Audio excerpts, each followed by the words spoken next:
It's showtime. Good morning, Vietnam! Welcome to the party, pal! See you at the party, Richter! I didn't kill my wife! I don't care! Get away from her, you bitch! I'll be back.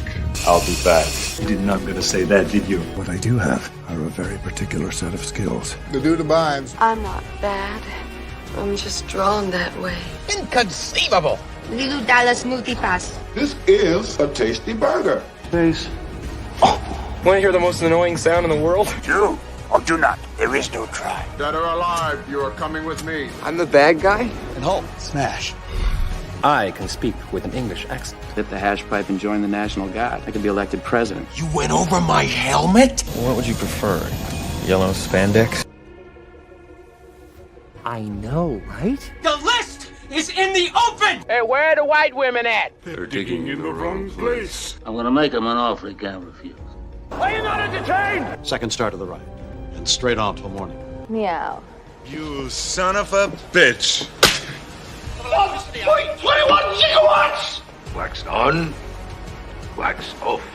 Oh my goodness, I am sporting a tremendous woody right now. Bartender is the aristocrat of the working class. You want to flip 6-3 whole play and you can score.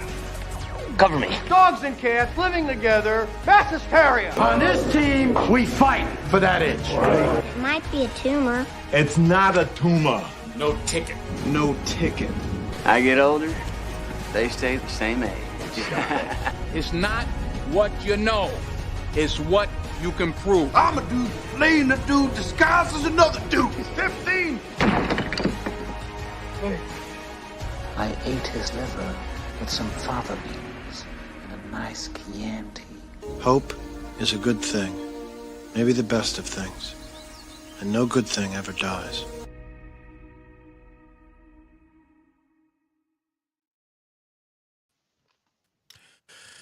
Good evening, and welcome to the Reel McCoy. I'm your host, Meffistoe, and always with me, my hetero life mate, Oh My Feelings. How are you, sir? Doing good, buddy. What is the Reel McCoy, you might ask? The Reel McCoy is your weekly movie podcast where we ask you to go watch a movie. You watch it, come back to us, and we break it down for you. As I try not to cough my asses off, because it is not only tornado season in the U.S., it is also a tornado season inside my lungs. It is allergy season, and to be fair, I was working on my station today, and I was watching other people's shows, like I do. The problem was you guys in the U.S. have switched over to daylight savings. I haven't. So everything is a little bit earlier today. Yes. That's why we're technically an hour late if you're a U.S. viewer, but we are on time compared to Europe and the rest of the world. Yeah. Okay, wait. Cannot laugh today. This will be a trend going forward just for today's show. Yeah. What we're going to do, we haven't discussed this, but I was gonna because we were technically enamored with the other conversation that was going on. But what we're going to do is next week, I'll be early. So the show will be technically on time. Yes. In the next, I think just the next week. And then I'm switching over on the 27th, between the 27th and the 28th. And we have a show on the 29th. So Yes. The show on the 29th will be on time for the US. The show next week will be on time for the US, but it will be early for me. Not that you will know, but it is what it is. The European crowd, which we do have a few, we will do stuff a little bit early, but it's okay. This week, we're on time. Anyway, the movie, we'll double back. Let's do double back. This month, the month of March of 2025, we decided to call it It's Graphic, where we cover all sorts of graphical novels. Some aren't really a graphical novel. With Kick-Ass, it's sort of a book series, but it's a limited series. We discussed it last week. It was a limited series, but they did actually end up releasing it into one collection that was a graphic like novel. an omnibus type Yeah, deal? essentially. Okay. Yeah, especially, Okay. well, also, I'm sure that you and Tom went over how there are some major differences between the Oh, kick-ass comic books and wow, Yeah. it's a lot more violent, and there's some R words in there that aren't very good. What? They're very good. It's all about the context. Anyway, yes, Kaladin, you are from Germany. Yes. Good, sir. Welcome, welcome, welcome. We'll say hello to, by the way, we have to say thank you to the Salty Nerd podcast. They've finished technically an hour early to me. So everybody were sent over here. And most of them actually, whoever got sent, stayed and waited for us for about 40, 45 minutes. So we'll say hello to all of you lurkers. And of course, Kalekioki. Welcome, welcome. So the movie we are discussing today, by the title, if you can see, is the Zack Snyder's Watchmen. Now, technically, there are 3 versions of the Watchmen. There is the theatrical cut, which is 2 hours 42. There is the director's cut, which is 2 hours 50 something. I think it's 57. 57, 58. Okay, it's just shy of 3 hours. And then the ultimate one is the ultimate one, which is 3 hours 35, which includes the Black Freighter.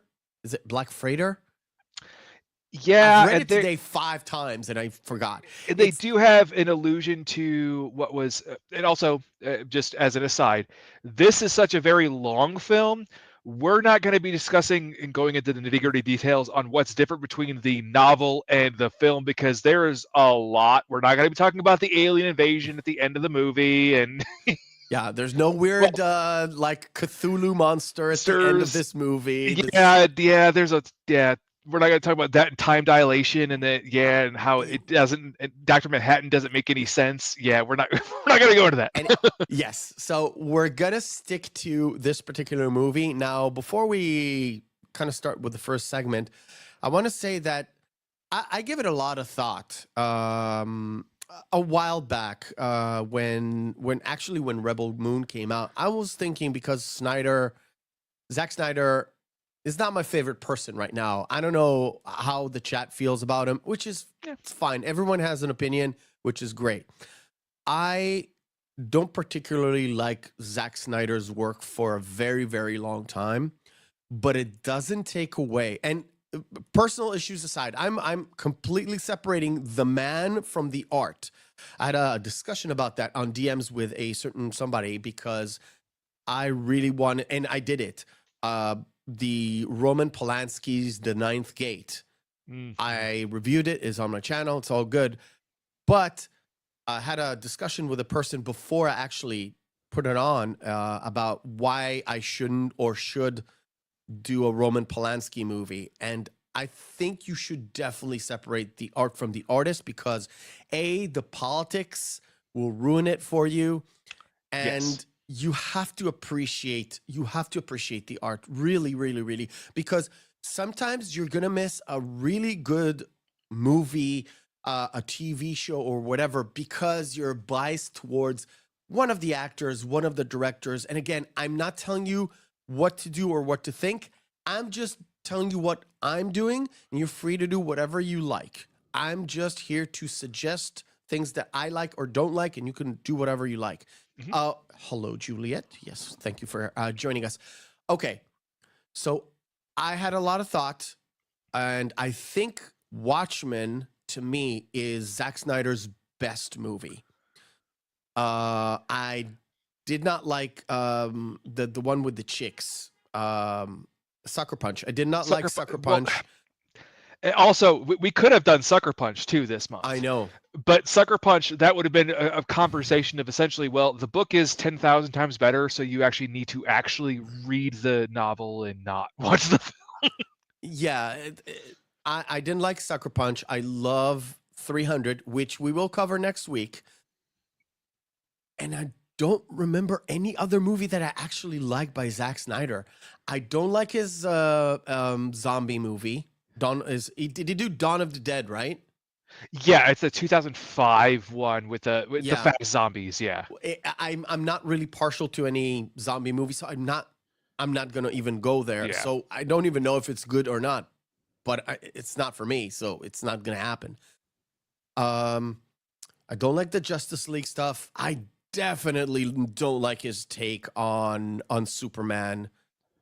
Not on BVS, not on Man of Steel. So it's a big loss for me. And you It's didn't like really- any of the, well, you said you only watched the first Rebel Moon, and obviously that was a no-go. I saw the first Rebel Moon because I really wanted to give it a chance. But I didn't even give the second part any chance. You can go, my review of it, the video is not good. I'm telling you right now, the video I put out is not good. It's still live. If you want my opinion, definitely it's not good. But I just couldn't put pen to paper. It's not literally, but I just couldn't write a decent review. I just turned on the camera and I just yelled, essentially. It just didn't make sense. Watchmen, however, I don't know how people feel about the Watchmen.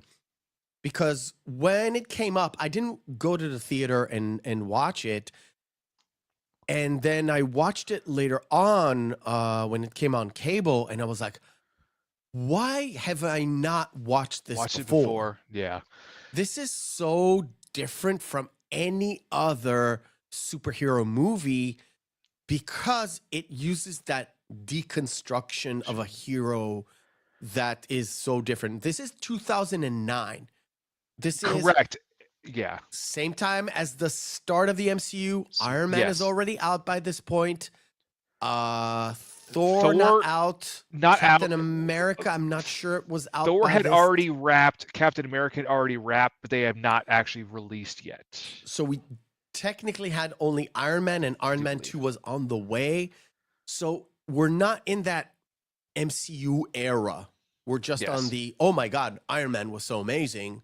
And now we have Watchmen, which is sort of not a mirror image, but a sort of a dark side of the superhero genre. Well, we had this, and we had this juxtaposed with the Dark Knight.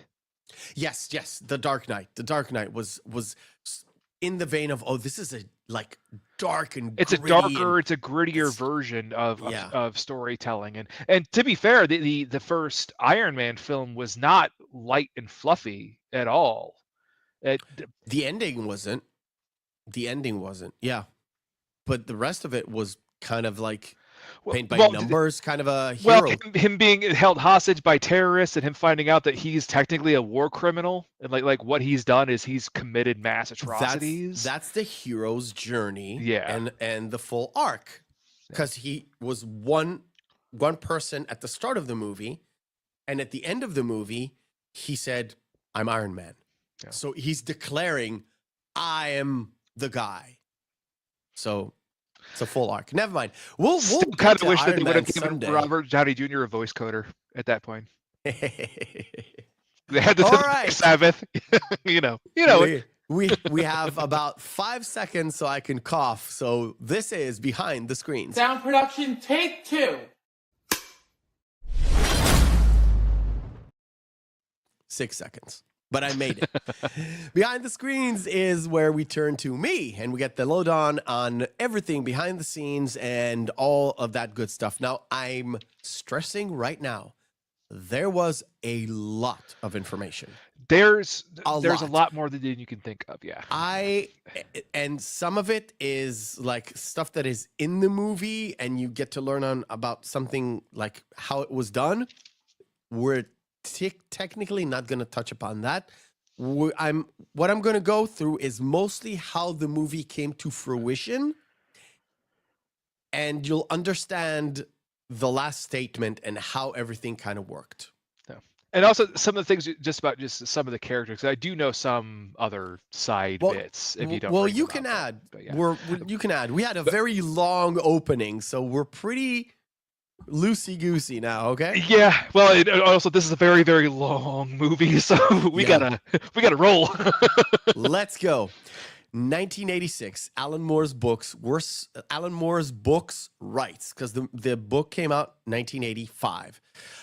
They were sold to 20th Century Fox.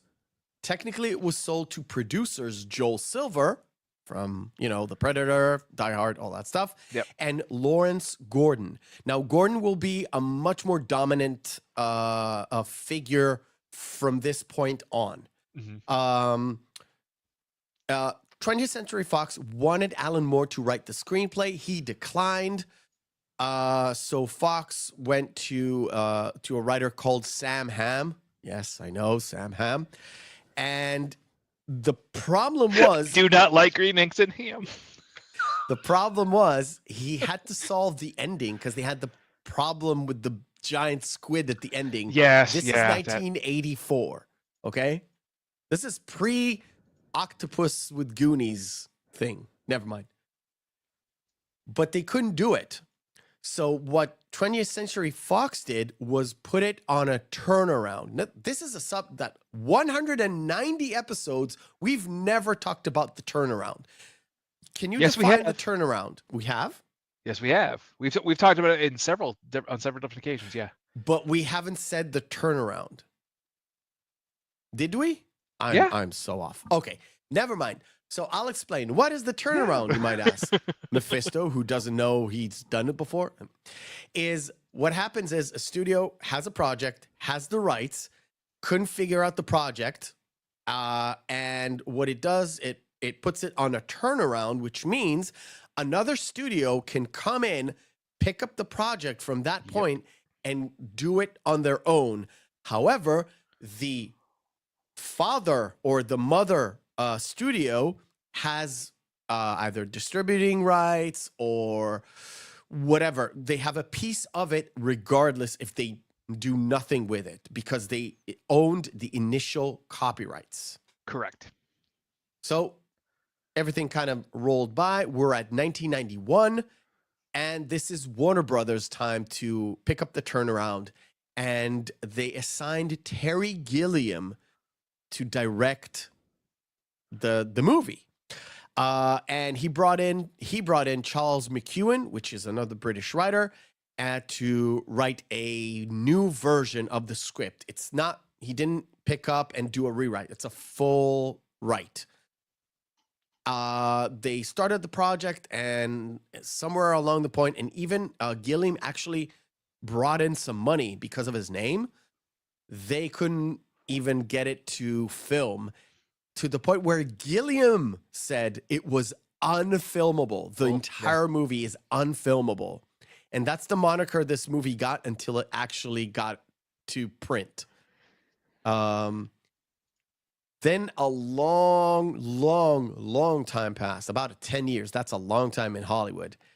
In 2001, Gordon, from the start, got Universal to pick up the turnaround, and they hired David Hayter to direct and write the movie. David Hayter, if you don't know, he is the voice of Solid Snake from Metal Gear Solid. I think that is the stuff that he knows, like all most of it. Only for He's known mostly for that. Yeah. Regardless if you hater him or not. But I gotta go. Yeah. But wait. I told you, don't make me laugh. But after he wrote the script, started to work on like actual production, he left because he had a beef with the producers, mainly Gordon, and some of the executives in Universal, but we'll put that aside. David Hayter has a knack for doing that for some reason. So he left, and it went on a turnaround yet again. So in 2004, 3 years later, Paramount picked up the project, and the first thing that they thought of is, wow, we'll put Michael Bay on this bitch. That didn't work out. That didn't turn out so well either. Michael Bay can do explosions. He can't do pathos. Exactly. So the movie ended up in the hands of Darren Aronofsky, which, it's much more subtle.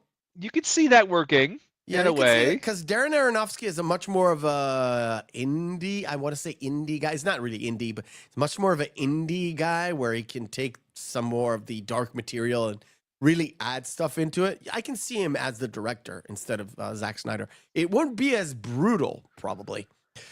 No, there probably been a lot more about the story of Silk Spectre. Yes, and probably.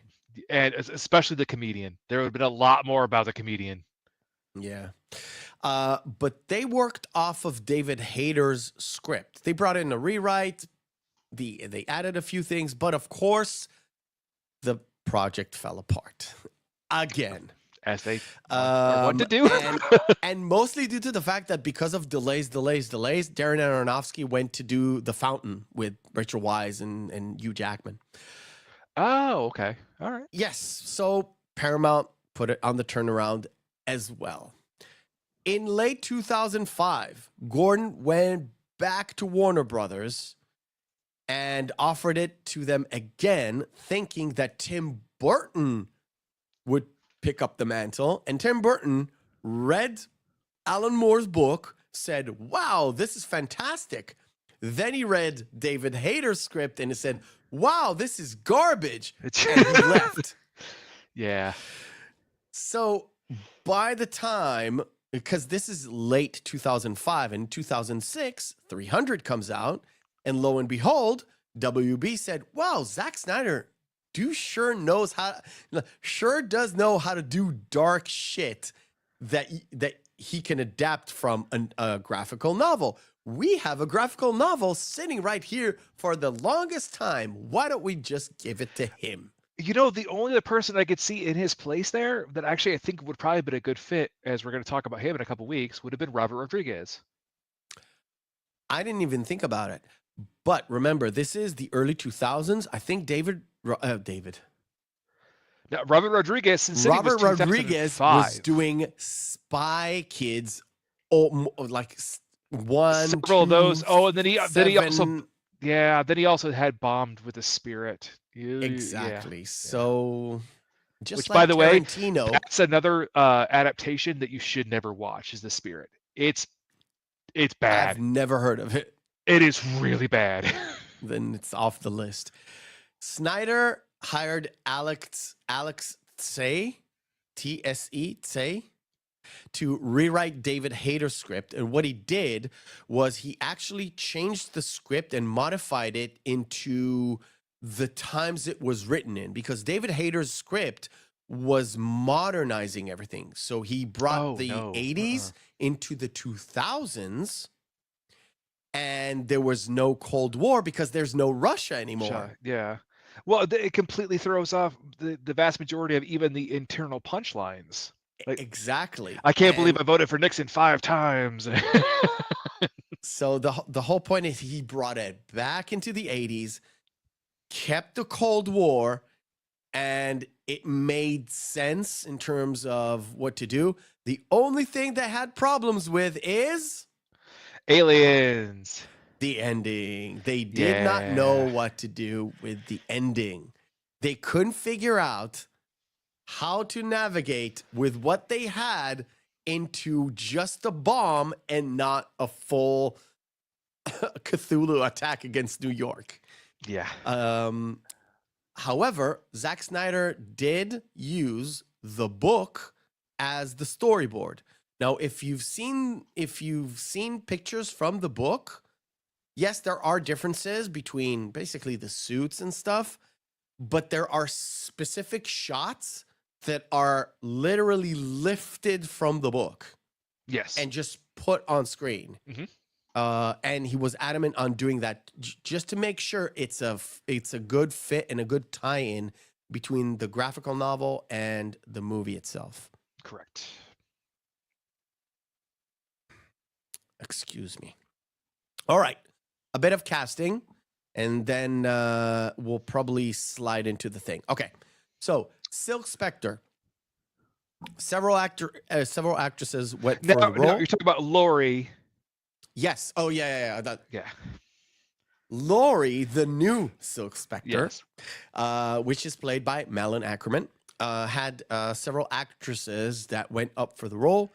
Hilary Swank, Natalie Portman, Rachel Weisz, Jennifer Connelly, Mila Jovovich, which she could have been so good, and Jessica Alba, which could have been so good.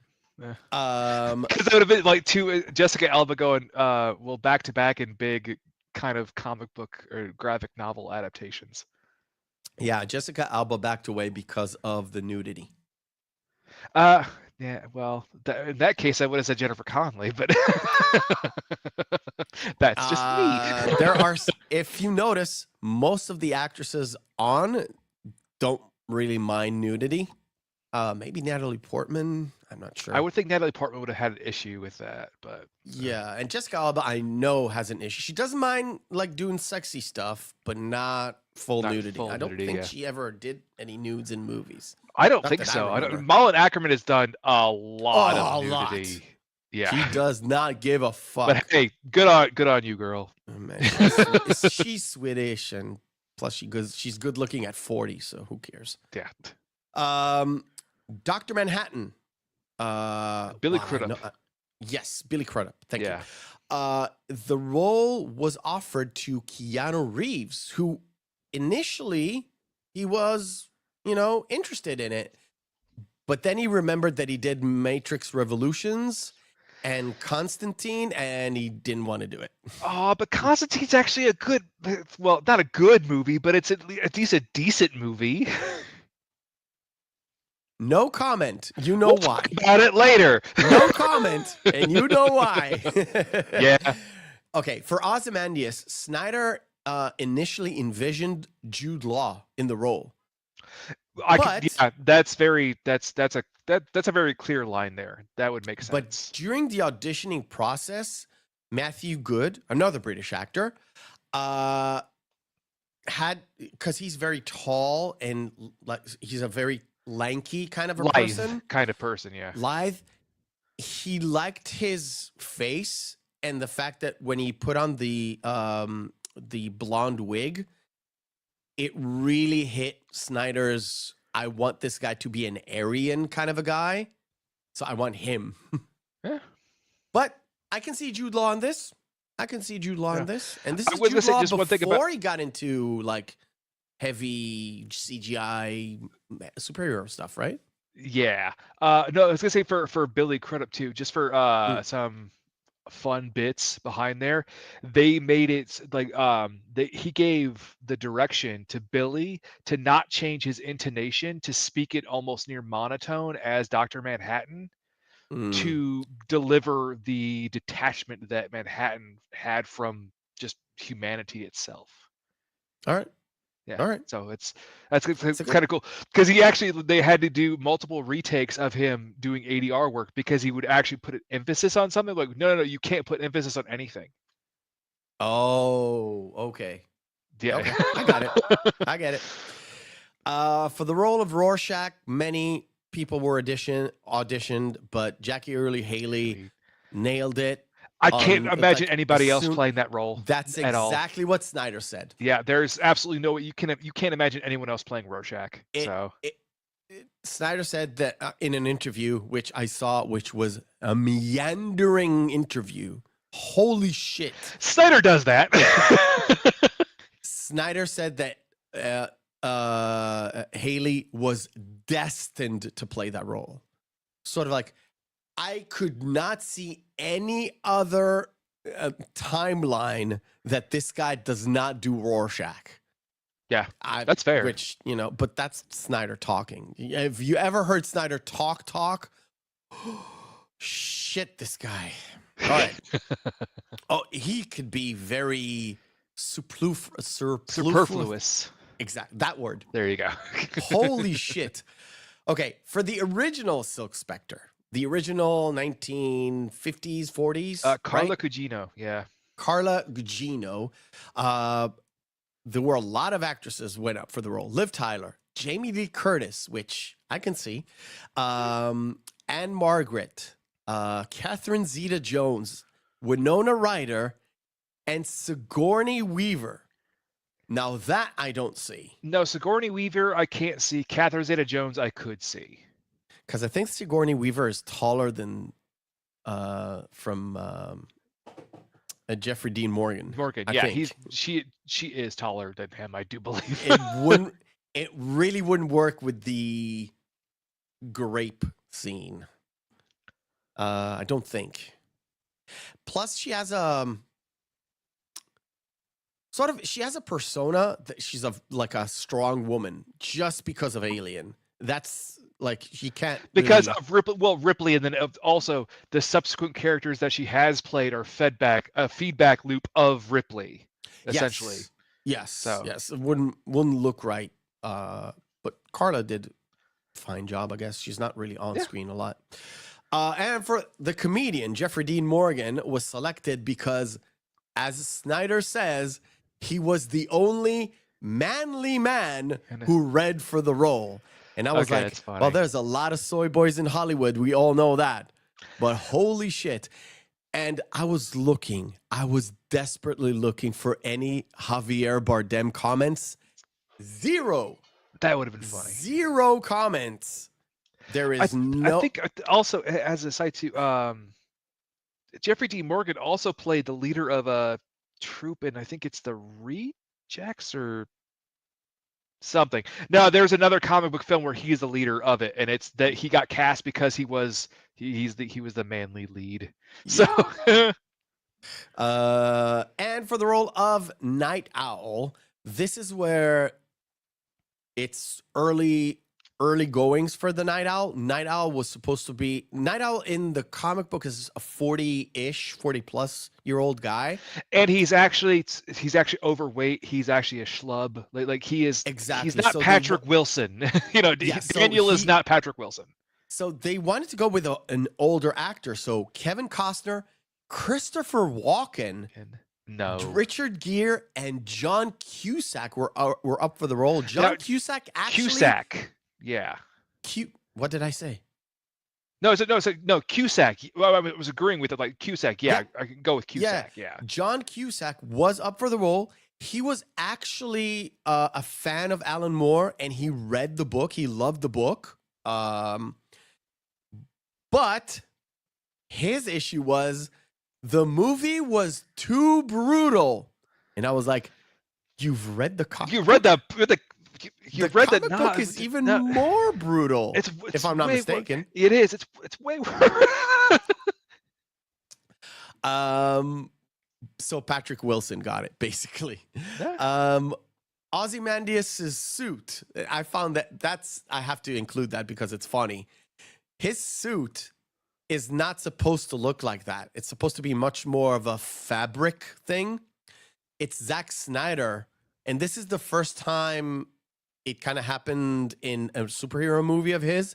But from this point on, in every other superhero movies that he'd done, is that sort of a not leathery suit, but this armor-based, like sort of a plastic suit that he does.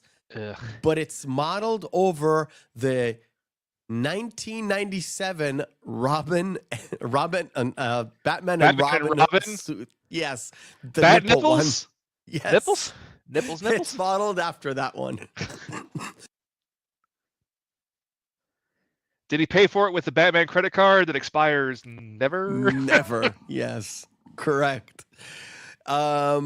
And of course, in earlier drafts, one of the key issues that they wanted to do to get rid of the Cthulhu monster is having Ozymandias die and not Rorschach, which makes no sense at all. No sense. And which would actually break the entire narrative of Rorschach's arc. Yeah. But we'll put a pin in that. And now for the meat and potatoes. With all the different turnarounds that this movie had, Paramount owned the international distribution of the movie, and they had a 25% stake in the movie. Also, 20th Century Fox, that owned the movie initially, they got an upfront payment and a percentage of all the global gross of the film. Oh, God. Percentage. So the budget was between 130 million and 138 million, depending on which person you ask. By the way, if you ask Snyder, it's way less than that. because it's Zack Snyder. All I'm hearing is right now the accountants at each different studio, their heads are about to explode. Like, Exactly. how do we figure this out? Exactly. But the movie made worldwide 183. So it lost money. Yeah. It's a loss because you don't, in the budget, you don't count PR, which is typically double than what you put into it, which marketing puts it at around 260. Plus, you have to take the take and then divide it into several different, avenues. I mean, Paramount and Fox did not lose money. Technically, Warner Brothers lost money on this. Yeah. But Quite Warner Bros. Was doing fine because this was after The Dark Knight, and The Dark Knight. Oh, was yeah. Busters. So Not- they're like, it's not today's Warner Brothers with minus, what, 8 billion in the hole or something like that? We don't talk about that.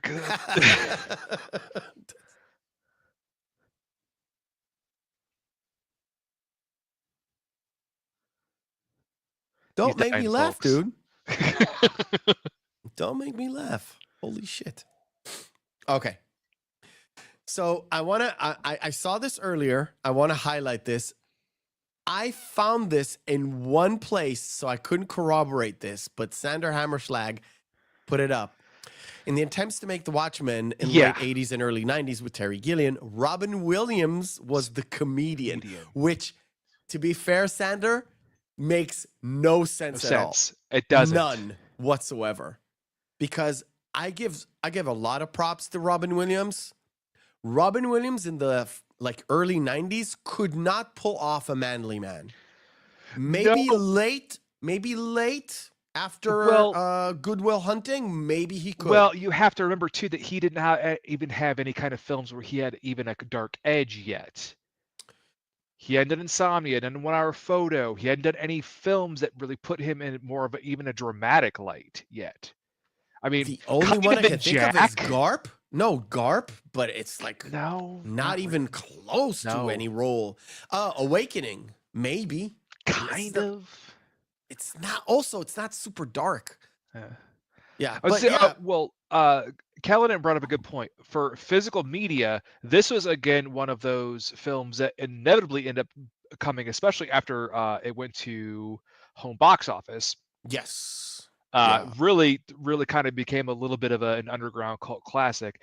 Alan Moore's sales went through the roof on the initial release. They had to do 3 separate re-releases of the original Watchmen line of books. Wow. And then they actually had to they did several presses of the original DVD and then Blu-rays when they came out, and then they did separate ones for the director's cut and the ultimate cut as well, which it did very well for itself on the back end, but that's down the road. All right. Yeah. Cool. It's time for a hopefully lightning round of no, not that one.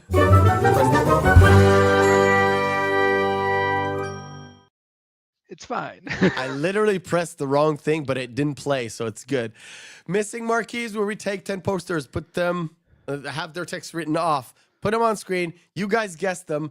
Hopefully, you'll do it fast because, whoa, we've took our time. Anyway, let's go. Do you want me to just go? No, I'll give it to the audience. Okay. We'll give them a chance. We have time. We'll do a very short screen fighter, okay? I think I'm missing an adjective, but I know the rest of it. Okay. Yes, this movie is very, very gay, even though no one is gay on screen. Yep. Low key, it's a terrible movie. Oh, yeah. But it's not bad. You know what I'm talking about? Debatable. It's not great. It's pretty bad, but it's one of those things where if you want to watch a bad movie, I'll give it to you. Wow. Okay, so what is it? Because nobody knows. Is it the fabulous Burt Wonderstone? It's the incredible Burt Wonderstone. Burt Wonderstone. Do you know who's the guy to up and to the left? It's Steve Buscemi. No, the other left. It's Jim Carrey. Jim Carrey. Yeah, he's the Chris Angel type. Yes, he was the Chris Angel. I love him in that role. Come on, guys. This is easy. I love this movie so much. This is one of those movies where it made me cry in the theater when I watched it for the very first time.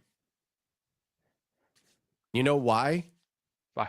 Just that ending in Stockholm. Yeah. It is a beautiful mind. Where is it, Juliet? There we go. Juliet. There we go. Remember, I talked about this movie a couple of weeks back when we talked about Platoon, and I said Platoon is with Charlie Sheen, but there's another movie that I don't remember the name of. Oh, shit. That is with Michael J. Fox. We talked about this when we talked about Back to the Future, I think. I think Sanders just got it. Sanders got it. Casualties of War. This movie is hard. It's a hard watch. Very hard. Put this. Yeah. Oh, yeah. The Egyptian theme kind of gives it away. I know, but if you don't know what the Egyptian means, then you don't know what the movie's all about. Come on, guys. This is easy. Look at the guy on top. He is Hercule. Callan's got it. Yeah, Caledon's got it. It is Murder on the Nile. I love that movie. It's so good. I'm going to preface this. This is not Air America, okay? I'll be right back. The posters are very similar. Yeah, I'll be right. No problem. I'll be right back. I completely forget the name of this film, though. I know. This is the fourth time it came up. Bush had it. Forever Young. This is easy. I mean, there's two of them, so it must be.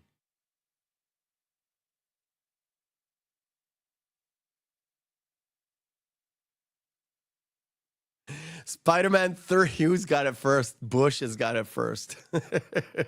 There's two of them, so it must be. I've mentioned this movie, by the way. I just mentioned this movie, so you should guess it right away. I don't particularly like it.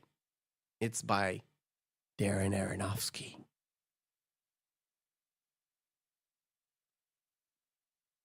This is The Fountain, correct. Paul, Sander, you got it.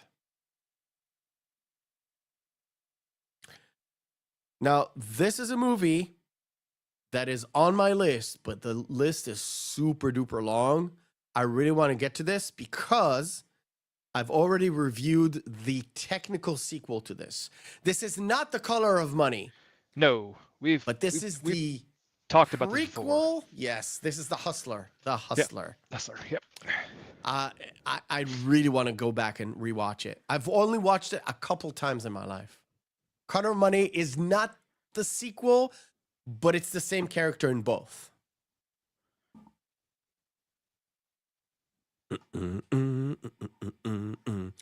This movie is not good. No, it's not. Caledon's got it. It is The Recruit. Yeah. One of those movies.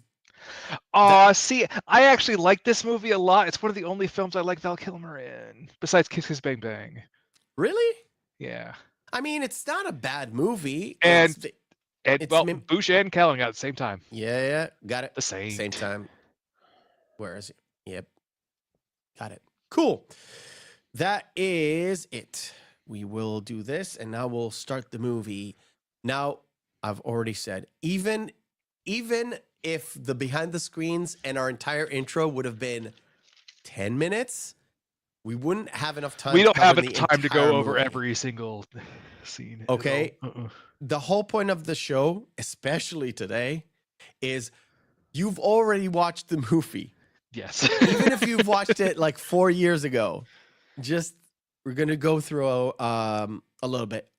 I'm going to go through the main points. Okay. One of the main points is actually the start of the movie, and 10 minutes, dude. 10 minutes.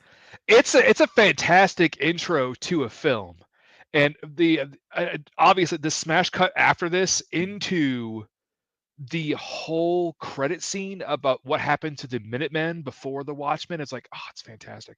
But So the this is the comedian's whole scene. death and the narration going back and forth of the repeating the same line of it's all just a joke. Yeah. It's so crazy because that's what the comedian says, and you really don't understand it at the moment. Yeah. But as the movie kind of progresses, if you don't forget that part, you're like, oh my God, that guy is completely correct, because he's mirroring not what anybody else says, is literally mirroring Dr. Manhattan's words, where everything is predetermined, nobody has free will is such an illusion, and all that stuff. Now, let's go over these boys. These boys. So what happened to all of them, starting from the very, very left? So what happened to the Silhouette? She got murdered with her lesbian lover. Because it's the 40s. Mothman. Wait. Sorry, go ahead.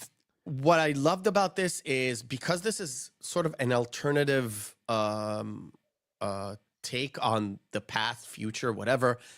She's the one kissing the girl in that famous picture photo, of the ending of the World War II celebrations. Mothman. It's sorry, the actress name was Pilavanova, by the way. Okay. Yeah. So Mothman just went crazy. Yeah. So they put him in an institute. Yeah. And nobody ever saw or heard of him ever again. Next, we have Dollar Bill, which is the reason why heroes should not wear capes, because his cape got caught in one of those roundabout doorways, and they shot him to death. Exactly. Then we've got the original Night Owl. Night Owl, who, by the way, has the oldest old man knees I've ever seen. Yes, and he comes up later in the movie where he's having a discussion with the new Night Owl, which is Patrick Wilson's character. Yes. He retired. The guy with the silver hair, I don't remember his name. That's Captain Metropolis, and they really don't mention him. Really. Okay. Then we have then obviously Silk the comedian, the original. Silk Spectre. Yeah. And then down there. the Hooded Vengeance? Hooded Justice. Justice. Okay. Yeah. Which I think he died as well, but he died because he kept being a vigilante after it was banned. Yes, and also that's Glenn Ennis.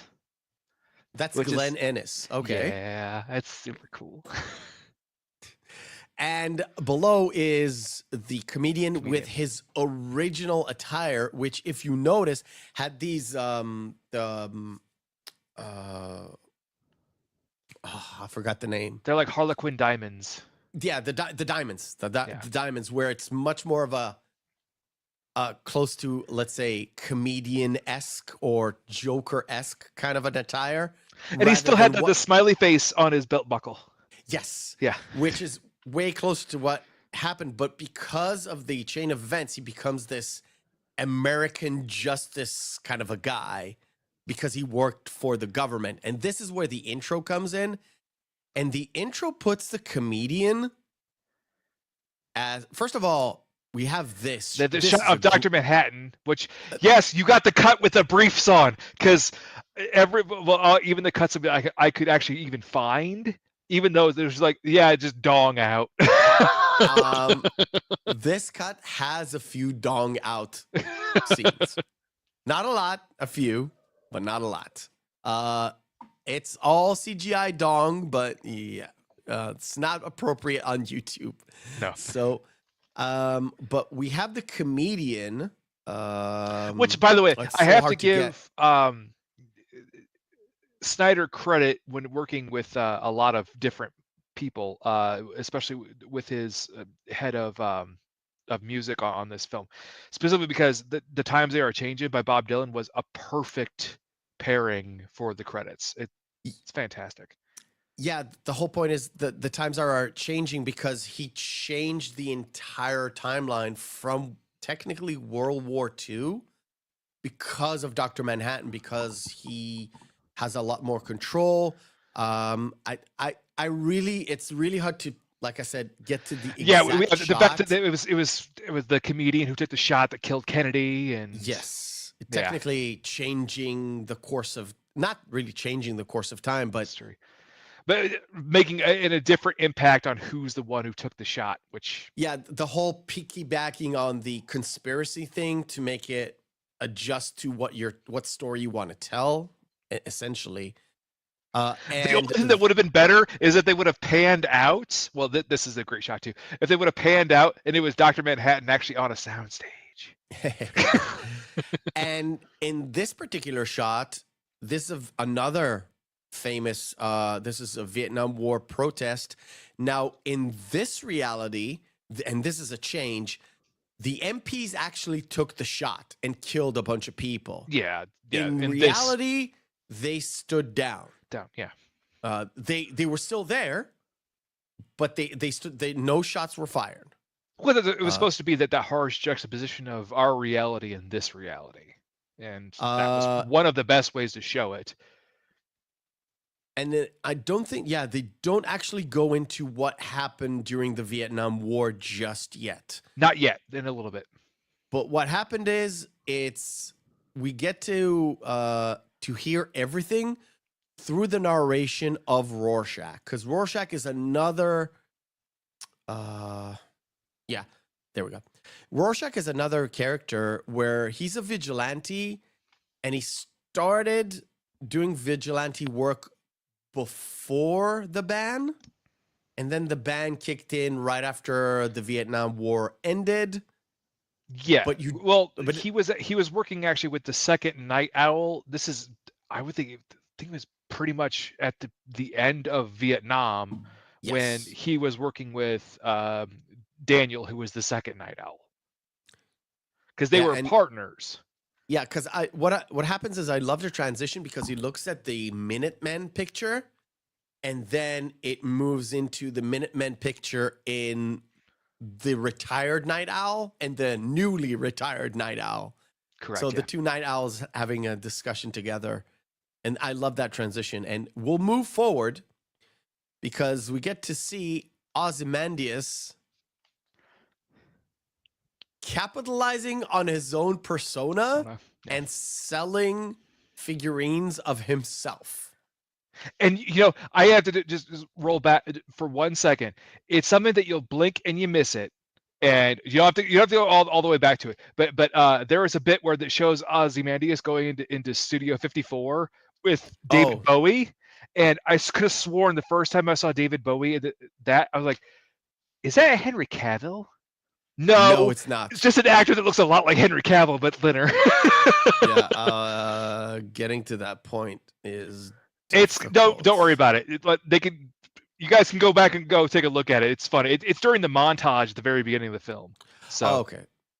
Yeah, but we do have essentially Rorschach going to Daniel and telling him, "Hey, some murdered the comedian. The comedian's dead, and they're going after us. They knew he was the comedian." Yeah, and one of the things that is happening here is nobody actually knows that they're them except for Ozymandias. Yes, yeah, because Ozymandias has his face completely revealed. The comedian has a little bit of disguise. Rorschach, nobody knows who he is. Rorschach with the mask. For a lot of the characters, you could actually really clearly tell who they are. You just have to see their. You could tell that who Laurie was. Like Laurie, you were the new Silk Spectre. The same thing with the comedian. You could obviously tell that Eddie was the comedian. Ozymandias, you really didn't need to know, because all he did was wear a little Halo thing. This whole bit. And Dr. Manhattan's like, well, I'm omnipotent, so why I don't need to hide. He doesn't.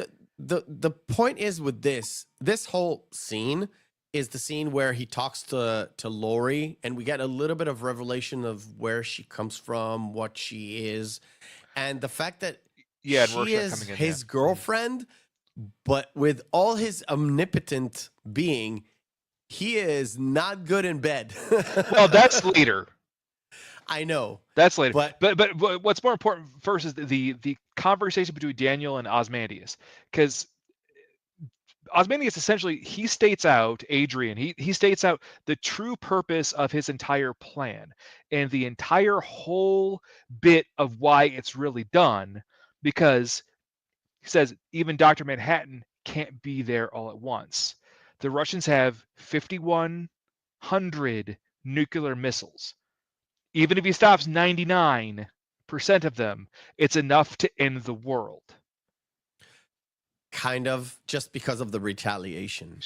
Yeah, the retaliatory effect, and also how the caustic winds would fly around. Yeah. And this is nuclear missiles from like the 50s, so it's definitely radioactive. Yeah. Today's bombs are much more of a will destroy you, and there's not a lot of radiation left. Less afterwards. fallout, yeah. Yeah, much less fallout.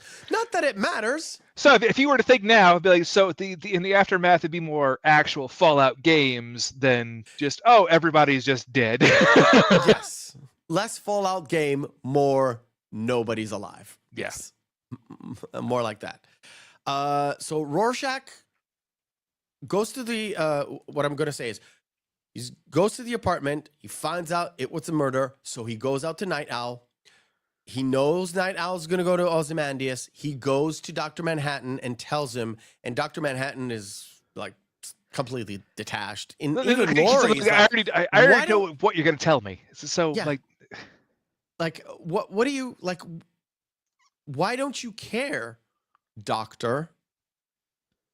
But then it goes into explaining the origins of Silk Spectre, the new Silk Spectre, essentially. Kind of, and well, the past, and the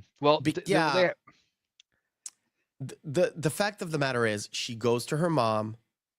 Because this is during the comedian's funeral. Yeah. For context. She goes to her mom and she tells him, well, this guy deserves to die. Like, he deserves what's coming for him, essentially. And her mom is being a little bit of evasive. She's a little bit of this, and then she explains and I think this is a difference, because in the book he tried to do it, but in the movie he actually did it, and because he actually did it, No. In the movie, he still just attempts, still fails, but later they do. They do. Okay. So, I've done way too much research. It's fine. It's okay.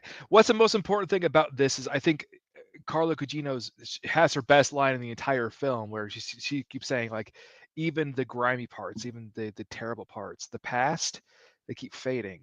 The present, it keeps getting darker and darker, but the past, it keeps on getting brighter and brighter. Because again, it's how you feel nostalgic about even the most terrible of things in your life. Yeah. And this is where they actually go into what happened in the past in Vietnam War, and I completely forgot. Yes, his face was hidden. Technically, I know. Even the comedian's face is not really hidden. If you took it off, it's like, yeah, I knew who you are, motherfucker.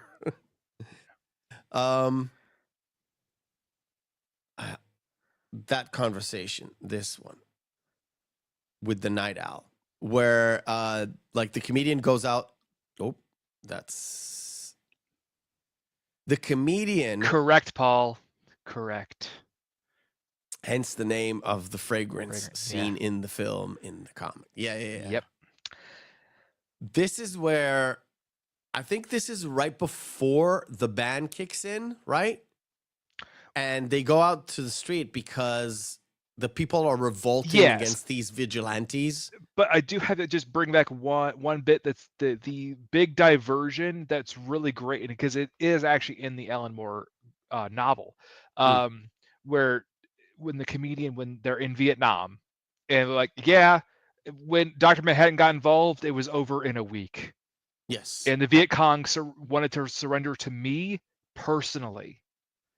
Yeah, and they have that whole bit where he stands there and everybody bows, like kind of look like a cult thing, right? In a way, he's a living god. I mean, he can do anything. I think at that point they explain it, or it comes later on. It's so fuzzy. Well, And I've because he seen the does change it, movie. because they seen the do change the movie. fact, like on his backstory when it says like, well, no, I was misquoted. What I meant to say is that God is real and he's American. And if you have an issue with that, you're still sane. But during that whole bit, the comedian has one of his best lines in the bar when he shoots the girl who's pregnant with his kid. Get him. This movie's rough, but he mentions the fact that like, oh well, the Vietnam War is over. I think if we would have lost that one, I think we would have lost ourselves. I think we would have gone crazy. Oh, foreshadowing much. Yeah, to that's look a different timeline. Yeah, look, it's the whole point. The whole point of the entire movie is playing off of that time diversion, not even time dilation, but time diversion. Technically, Back to the Future 2 style, right? It's not even a time diversion. It's a completely different alternate reality where these superheroes exist. But the other great thing too is right there in that shot where it says like, what are we protecting them from? From themselves. Yes. What happened to the American dream? What do you mean? It came true. And this, to me, this is a Snyder reference, even though he didn't write it. But this is a Snyder messaging, to be fair. Yeah. It felt that way to me. Even back then, it felt that way to me.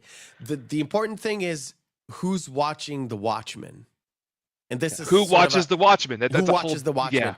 It actually, when I saw this, because it was also sprayed on that that store in the credit, in the like opening credits, where they threw the Molotov cocktail on it. It kind of reminds me of Enemy of the State with Will Smith and Gene Hackman, R.I.P. Because at the end of that movie, Regina King, who plays Will Smith's mom, is like, who's monitoring the monitoring of the monitoring, right? So where's the end of who's watching who, when, how, why? Yeah. And then we go from that into basically almost a film noir bit with Rorschach, where he's the street level kind of guy, where he's doing the detective work. Where it's like, Moloch, you were at the comedian's funeral. Why were you there? Because he's thinking that Moloch was the one that killed him. Yeah, because Moloch is one of those second wave vigilantes slash superheroes. He was a villain. Oh, so a villain? He was a villain. Yeah, he was the comedian's nemesis for a while. Oh, okay. Yeah. Too much. No, it's fine. But the thing is, he's got cancer now, and the thing is, like, he's part of this list of cancer patients, and he sees on Rorschach sees the pyramid in his mail as a payroll check. The point was that the claims are that Dr. Manhattan gives people cancer. But it wasn't Dr. Manhattan. And that's that's why everybody that got cancer has some sort of a vested interest in killing these superheroes. Or keeping the story alive that they're dying of cancer because Manhattan's killing them, because it's psychologically breaking down Manhattan. And the whole point about the pyramid is stupid because Moloch didn't use the pyramid, Ozymandias did. But not so overt, and that's nothing in the movies. It's actually from the comic book, if I'm not mistaken. Yeah. Which the only thing I want to say about that is they do mention Genie for a second there, but the major thing that's really great about that is Matthew Fear's delivery of that line, where he's like, "What kind of cancer you got? You know the kind you eventually get better from. It ain't that kind of cancer." Yeah. It's sort of a double negative kind of a thing. Yeah. And yes, I saw it, Sander. It's Nixon serves 4 terms. He actually serves 5 terms. Because he got voted. Because even the old Night Owl says, I can't believe I voted for him 5 times. Yeah. Then, we also have the Pavlacci joke after that which Jackie Earle Haley delivers that beautifully as Rorschach in that deadpan voice. It's great. And the whole point is Rorschach technically gets accused of that murder. That's later, but yeah, I know. but, for apparently no reason. Well, Yeah. because he was there at the time, and I can't put that on. Too many dicks on screen. Holy shit. So we do it with that. Well, we talked about there's a sex thing, and then we have the whole bit where Laurie goes to basically to Daniel, and they're friends, and now they turn into a little bit more, and how Dr. Manhattan slowly losing his humanity, and we have Rorschach with we can actually see Rorschach on the street with his "The End Is Nigh" sign. Yes, several times. I couldn't, which is great. Pinpoint that exactly. That's why I landed on the Nixon one. But the whole point is, she finally realizes that Dr. Manhattan could never actually love her. One of the issues with Dr. Manhattan is he can see farther into the future. So if he's involved with someone, he can already see the breakup coming. So there's no point in staying inside this relationship. So he doesn't know how to actually give love or give something from himself, and that's why the sex is bad, and that's why technically she leaves. Well, he doesn't have he's completely disjointed from humanity and in general. Like, obviously at that point in time there is no love there to begin with, because he doesn't have the concept of it anymore. We do have this juxtaposed with Dr. Manhattan's interview. Yes. And then you have that with Laurie and Daniel on the street beating up gang members. Yes, and I'll switch over to that in a second. That interview is one of those cascading effects that actually pushes Dr. Manhattan over the edge, to just not give a fuck anymore. And I'm just going to live on Mars because I can. And I can manipulate everything around me. So are you saying that Dr. Manhattan was also a friend of David Bowie then? I guess. Life on Mars. Yeah. There you go. You got the reference. I know. It's the High Tops gang.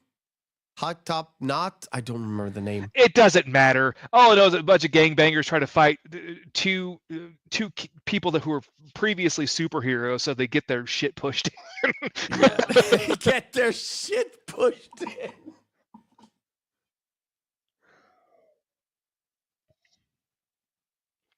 Sorry, I killed him there for a sec, folks. Fuck you. I love you, man. But fuck you. Oh, shit. But the best part is there was the reveal of Genie at the Dr. Manhattan interview, and that's where he's like, I just want to be left alone. And that's where he just he just flips out and gets away, and suddenly he just appears on Mars. And we have the entire story then of Dr. Manhattan, how he became Dr. Manhattan. Yeah, and this actually sort of reminds, I don't know, did Alan, because I think this entire sequence of events is actually in the book. Yeah. But in not so many panels. So you get a little bit of extra scope in terms of how the movie portrays this. And I guess trying to more humanize Dr. Manhattan and also his actual interest in Genie on why you should really care. And this whole sequence to me felt like the Hulk. Yeah, well, that and right here also how this is one thing that pissed me off every single time I watched this. When I read the was like, there is no emergency kill switch. You're just gonna let your friend die. This is 1950s, I guess. No, this is 1940s. Actually. No, this is 50s. This is like at the beginning of the 50s. This is after the war. Yeah, after the war, because the Minutemen didn't have Dr. Manhattan. Yeah, so there should have been at least been. That's why they end up calling him Dr. Manhattan, because of the Manhattan Project. Yeah, but they should have had a kill switch where you're like, yeah, we can just shut it down. Not like, oh yeah, we're gonna leave you there, and how Genie like, oh, I love you so much, and you just is like, well, walking away. He's technically being atomized, I guess. Yeah, and I love how Billy Crudup's delivery of this too, where he ends up saying, "I felt fear for the last time." It's a great line. It is. And I love it when he comes back. It's really hard to get specific point. Yeah, I got this. Where he starting to like rematerialize in certain areas. Yeah, then another one, like muscular skeleton starting to pop up, scream, and then disappear. Yeah, and he disappears in a full-on blast, and he knocks off this janitor guy. It's a great effect. To be fair, it's a great way to portray this moment, where this moment is not in the comic book, I think. I haven't seen any panels of it. You tell me, guys, or feelings. There's no real panels of him rematerializing. Not that I can recall. Like it was mentioned, but because it's more of like, this is more of like slow panning, like dialogue of him talking when he's sitting in Mars, and he's it's almost like a monologue that he's. Yeah, and this is his partner in the lab, where I think the whole point of this is to try to explain to people that he doesn't give people cancer, or no, this is where he talked about Superman. Yeah, Superman. Yeah, and they said, no, God is real and God's American, and if you're afraid of that, you're still sane. That's right. You talked about. And then and he has eventually the entire disassociation with humanity, where he says that at the very end, his last bit of his monologue on Mars is, "It's too late. It always has been, and it always will be too late." Yeah. And of course, in the background, what pushes everything to the brink, pushes everything around. And this is something that, to be fair, just in the last couple of years, I've actually read some books about, and actually with watching a lot of interviews, doing research for the show. And I can't believe it took so long for me to figure out, because it's something inherent that I knew is happening in several movies, not all movies, but in several movies, especially the good ones. Wait, there's to push the story along, you always need something in the background that puts a fire to the characters. And no matter what story it is, there is a factor that puts pressure on the characters. What is the pressure? In this one specifically, is the threat of nuclear war and that doomsday clock. Yeah. Now I'm going to tie this into the actual name of the movie, because in the book,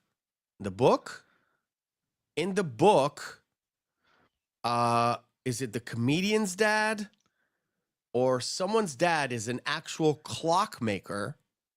That's Dr. Manhattan's. Dr. father. Manhattan. Yeah. Dr. Manhattan's father is a clockmaker, a watchmaker. And he abandons it after because that's a even a line, divorce or something. No, that's a line actually in his interview there, where he said, like, when Einstein said that all time is relative, he gave up on the endeavor. He said that, and at the very beginning, where you see him with the different scientists and stuff, where he draws his own symbol, and I thought everybody knew it was the hydrogen atom. Yeah. Apparently, people don't know. People had no idea. Yeah. Because, like I said, I went through some stuff, and it was like people did not know what the thing about the circle was when he drew it. I was like, I thought like it's the basic atom, basic chemistry, but it's whatever. No, it's like the basic building block. Not only the atom is the basic building block, hydrogen is the basic building block of like everything around us. Life, yes. Yeah. So, but the motif of the clock, especially the doomsday clock, is the driving force of the Watchmen, because it's all about but watching other people, as in viewing other people, but also it's the watch, because you watch the time go by. And I do have to say, I love that. This scene, love that tie-in. I'm sorry, makes me laugh out loud every single time I watch this movie, and every single time I read Tell the me book. why, because I have a guess. It's the one general. Because, like, well, we're going to lose most of the East Coast, but the fallout will actually probably go south and into Mexico, so we'll probably have most of the breadbasket left. Well, not too bad, all things considered. It's not where Nixon. It's not the guy right next to Nixon, but the other guy next to that. It was so ridiculous. It was so dumb. It wasn't my guess. My guess was the guy playing Kissinger. Yeah, he was so awful. He did such a bad job, and the guy playing Nixon did a great job. Actually. Yeah, I know. What's so funny is the guy. It's Doc Hammer from the Venture Brothers does a character called Dr. Henry Killinger. Does a better Kissinger than that guy does. Because he does a bad Kissinger. It's bad. We're gonna move a little bit forward in the timeline. Because the whole bit with Ozymandias and the fake assassination attempt, and them actually, like, I did love the fact they tried to utilize trying to basically call him out as a commie. It was like, because free is just another word for a socialist, which is stupid. Wrong? Yes. Yeah. But I want to talk about this, where I think he goes back to Moloch's place. Right? I don't remember this point. So we have... I watched it a couple of days ago, and to be honest, sometimes, like, trying to prepare the show fucks my brain out, and I'm sorry. So I just misremember stuff, and please, it's in between all of this. So after the quote unquote fake assassination attempt. Oh, wait. Sorry, I want to touch about this because I had it in my notes. Sander. Yep. Thank you. I had it in my notes. It's George C. Scott. Yeah. George C. Scott character, the general thing from Doctor Strangelove. That entire room. I want to go back to it because I had it in my notes. It's the war room. Yeah. It's the war room from Doctor Strangelove. Yeah. Almost one for one. Mm-hmm. And it's this. If you're doing a homage, this is the way to do it. That's what I have in my notes. Is if you want to do a homage and you want to, like, say, okay, I have the same scene but in a different context, I'm going to pull from the past because the people who know will appreciate this. This is one of those scenes where movie lovers would say, oh, wait a minute, I've seen this before. This is the same war room from Doctor Strangelove. Absolutely great. Yes, thank you, Sander. Sorry, I totally forgot about this. You're fine. I'm sorry. So Rorschach gets caught, and then he goes to prison. What's most important is right before then, though, is Rorschach goes to Daniel, and they go and they find the guy in the bar. That leads them to the pyramid thing, which Rorschach goes back to Moloch saying, hey, I know about pyramid. That's why he gets caught. Okay. Got it. Because in the original book, he goes out and he doesn't kill him, but he ties him to, like, a radiator or something. Yeah, there's a lot of differences there. And he's the one that's burning up the place, even though also in this one, he burns up the entire place. And he tells him, well, you can get out. Go right ahead. And he leaves. He just leaves. And he gets caught outside. And like I said, Rorschach gets caught, doing a Rorschach test, which is... And the guy in the prison gives him a Rorschach test. And the whole point is the irony doesn't escape you. Much. Yes, it doesn't escape him that much. Which is great, too, because it's just like, I don't like you. Why? Because you're fat. And you have liberal sensibilities, even your tests, like. My mouse died. Great. And he does have his entire. They do have the flashback story of how he really became unhinged. Was the story of the little girl and the dogs and the guy who kidnapped her, probably did some terrible other things to her before she was murdered. Yeah, but I think different from the book, because in the book it's his he walks out on his mom, or his mom was part of the abuse that he had suffered his entire life as well. Because I'm not sure. Don't remember. No, it's not in the movie. I don't think. Yeah. I don't remember it. Because there are some, like I said, there are panels that I've watched where you can see Rorschach the boy, and then there's a silhouette of his mom. It's in the film. It's in the film? Yeah. Because then they're the two little boys that are picking on him, like, well, your mom's a whore. You think if I give you $5, you suck my dick? Yeah. Yeah, okay. Yeah, I got it. This one. Yeah. But they do have the one major bit about that is his last line there is his entire mentality, which kind of really puts Rorschach's entire personality in a nutshell is God doesn't make the world this way, we do. And then we have this line, which is great because the Jackie Earle Haley's line, you're locked in here with me. Yeah. I'm not locked in here with you. You're locked in here with me. Hey. Best line in the movie, by the way, hands down, no joke. Yes, blocks the shanking, knocks him on the head, and then drops the fucking oil on his head. It's like fucking damn oil on the guy. Holy shit! Oh my god, this is one of the most violent fucking scenes in the entire movie. Where is it? This poor dude. This poor guy. And the oil is burnt too, because he dumped like a black oil on him. Like, burnt. Oh, yeah. You think in a prison they're going to change their fry oil very often? I don't think so, sir. Fuck no.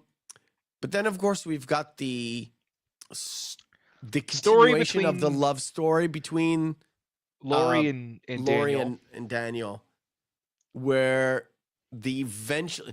she pulls back the thing, and what's the name of his vehicle? Is like Dave?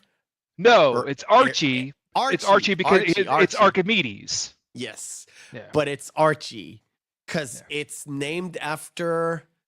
I saw this named after a pet owl in an animation movie of I don't remember, but it's got like a Clash of the Titans. What? It's Clash of the Titans. I can't. Clash of the Titans. Clash of the Titans. Thank you. And also, it was supposed to be Aristotle's owl was Archimedes. So.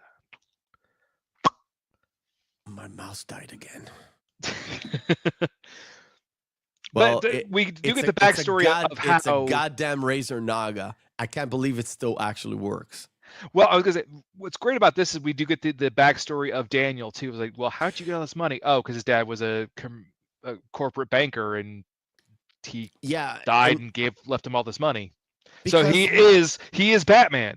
He is essentially Batman because he's fucking rich and he's also a superhero. Now, I want to get to something before we move on to them breaking Rorschach out of prison. What? How he fails to get it up? Because that happens in this movie. It's the second guy who can't get it up, but never mind. I want to touch upon something that we didn't discuss at the beginning. And it kind of pertains to the fight between the comedian and Ozymandias, which we don't know it's Ozymandias yet. Is the fact that in this version, it's not just Dr. Manhattan who has powers. It's also the comedian who suddenly has this immense strength and durability. Yeah. Also, Ozymandias, and also kind of Night Owl and Silk Spectre, like Laurie's Silk Spectre. A little, I would say Ozymandias more because again he has super speed. Like he was fast enough to stop a bullet. He joked and he did. Yes, he did. And the whole point is in the book they're just vigilantes. And then Dr. Manhattan is the only one who's superpowered. Really superpowered. Yeah, and Rorschach is actually more of a Batman type of a detective character than Night Owl. And Night Owl is just a beat-em-up guy that has mechanics and machinery. Yeah, he's not really a detective. He's not super smart. Like Daniel in the book is not super smart. No. He's basically a rich kid playing around. He's just a rich kid playing around. But Laurie and Daniel decide to break Rorschach out of prison. That line is so good. Big figure, small world. God damn it. It's good. It's really good. I don't remember the name of the actor. I keep calling him Mickey because he was on he played Mickey on Seinfeld. Mickey, or his role in one of our favorite comedies of all time. Yes. You know it. I forgot. Death to Smoochie. It's not my... Pump the brakes, kids. I got you. Hey, not really. Hey, I got you to admit vicariously. Hey, I'll take it. Not really. So they take Archie and break into, not really prison. No, they go save the people from the fire. Yeah. Then I want to get to this. I jumped forward. There's the whole sex scene again. Yeah, well, and Hallelujah, which I thought was a weird choice, but in retrospect, I think it actually plays off pretty well. But then we have because the guy who got the frial died, so there's a prison riot, and then we got poor Lawrence here, where he goes, "Listen, big man, I'm sorry, it's not personal." He saws off his arms. This is where the movie took a more brutal turn. It went first from 1-0, your score, and he opens it up, smashes his face into the toilet, and goes, "Wow, flushing down sewage. I should have thought of that sooner." Yeah. And electrocutes the other big guy, and Figure just runs away. It was a 2-0. Now, this corridor fight is not at the same level as Old Boy. Nowhere near it, no. But it's pretty fucking good. That or like, come on. Lie. If you want a really good corridor fight scene, the raid. The raid. Come on. Well, yeah, I guess. Come on. We'll get to that. We'll get to the raid eventually, one of these days. And if not, we'll probably watch it together, like off stream. Yeah. Just as a fun exercise, I guess. So Laurie and Daniel kind of break in, full on regalia. You kind of see I want to say their true power, because you've seen it in the alley with the gangbangers. I would say not even their power, their capability. Yeah, the capability. I'm sorry. Their capability in just laying down law. But when they put on the suit, it kind of feels more impactful, I would say. Well, I would say what's really better is Daniel's makes a little bit more sense, because I'm sure there's a lot of Kevlar weave and everything inside his suit, so his more of actual like body armor. Silk Spectre is just like, girl, you look great, but what are you? But why the latex though? Yeah. But we do have one last bit as they leave. He's like, 1 minute. Need men's room. The door swings open. You see the little guy standing there, and as soon as he walks out, blood pours out from underneath. Yeah, the door. It's like, that's great, fucking incredible. It's like, he's not gonna kill the little person, right? No, he is dead. Yeah, he is dead. Oh, he's definitely. Yeah, he is dead. And to be honest, by the time they get to Rorschach, he's already out. It's like full suit, he's like, mask. I'm good to go. I mean, he's like, I'm good to go. Let's go. I did love when he ran across the psychologist. He put his mask on. Now tell me, what do you see? And to be fair, it actually is a pretty good juxtaposition between when technically Rorschach was judged and then the psychiatrist was judged. Being judged. Yeah, it's a good, nice. It's not really a setup and payoff, but it's a good juxtaposition between the two, where it's not really it's a more of a mirror image scene, but with Rorschach on the upside, it's a much more menacing scene than when he got in, even though he is pretty pissed on both times. He's pretty pissed all the time, but That's him. Oh, and I'm sorry, I completely misjointed one of the scenes before. When Daniel and Rorschach go to the bar, that's after they get out of the prison. That's my bad.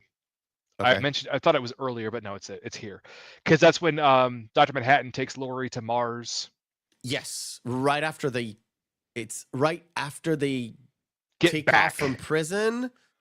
Daniel and her have that conversation about, what's next.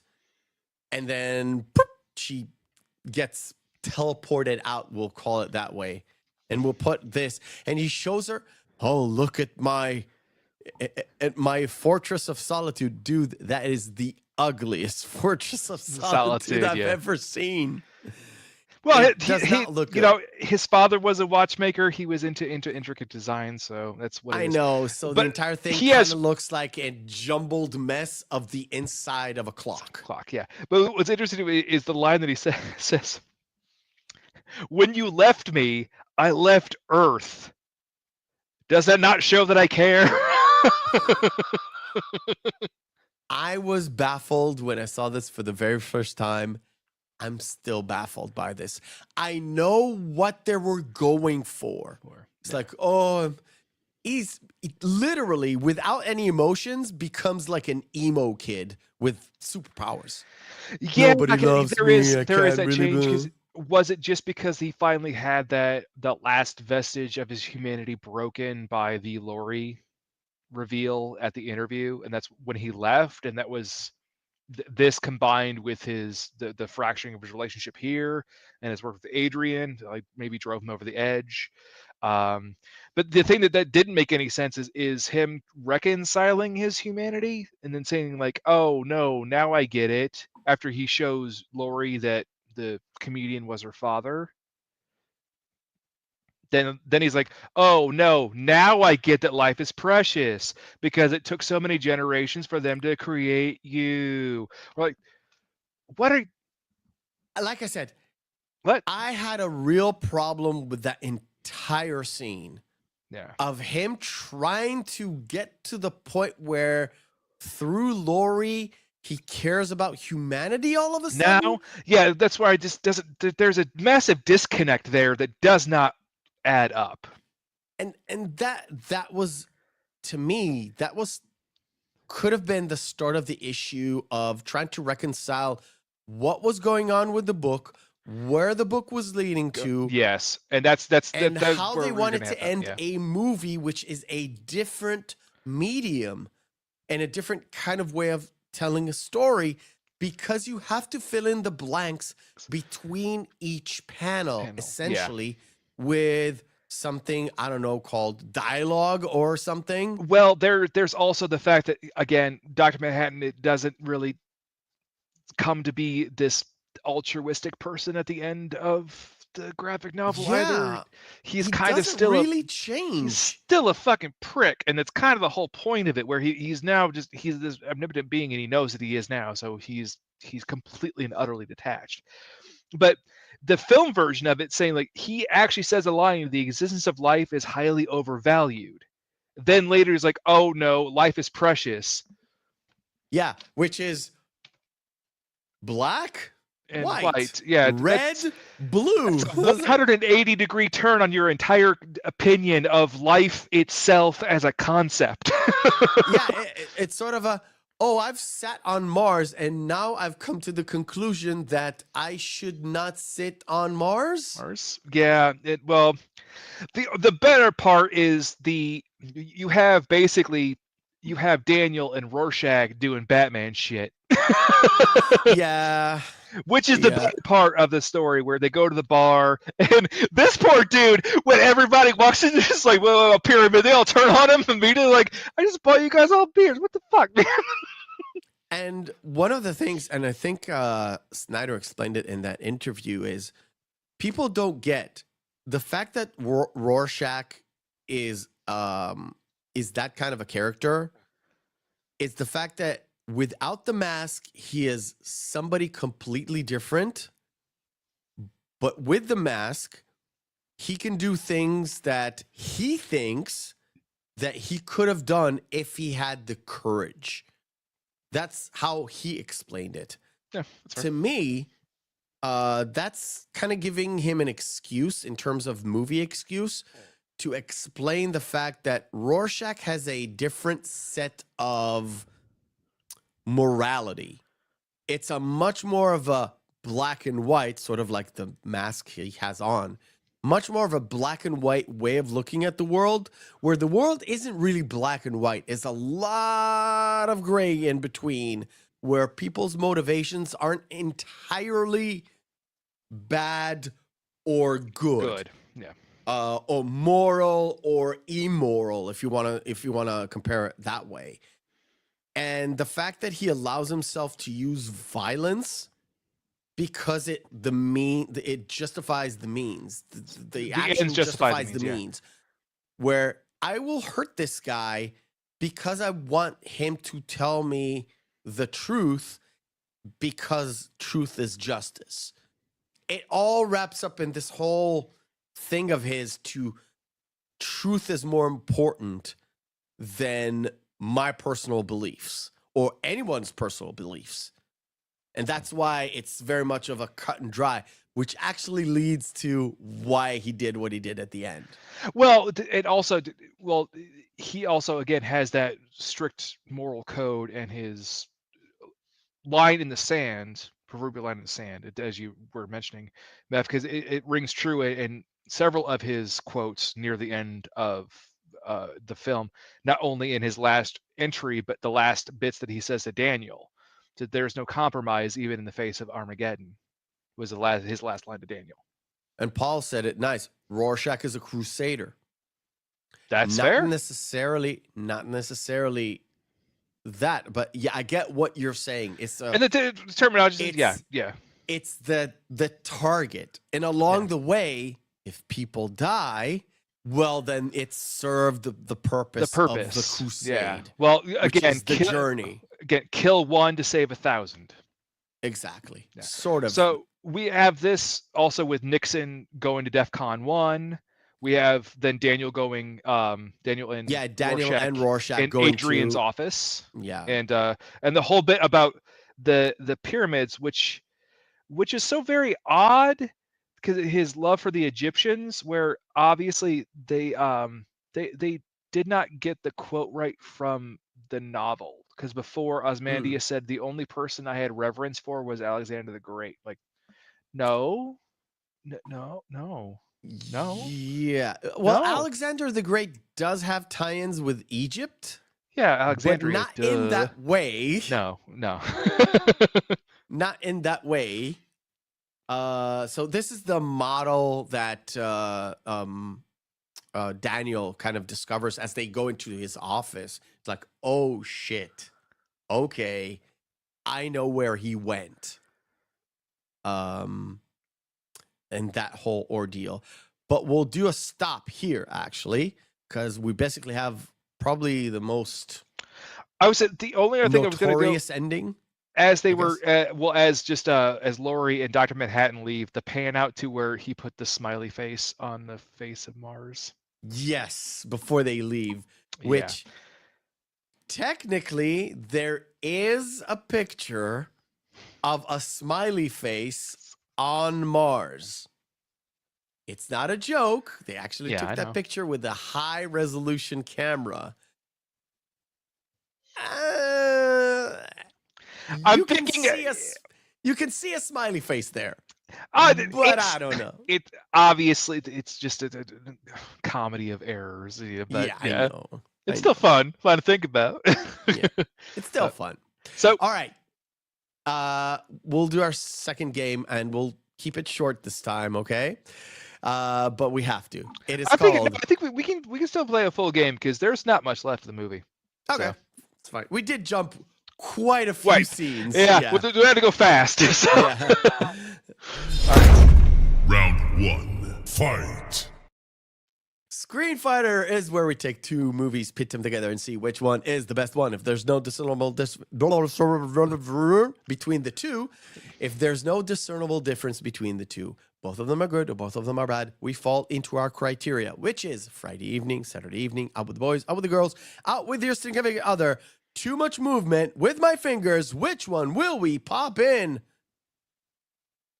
Sorry, I had to do that because I was fiddling around with a lot of stuff. All my feelings can see. That's why I want to make it a surprise. And that's why I didn't press F11. 2 really shitty comic book movies. It took me so long to get to this pair. You have no idea. And Armand Asante doing his best Stallone impression.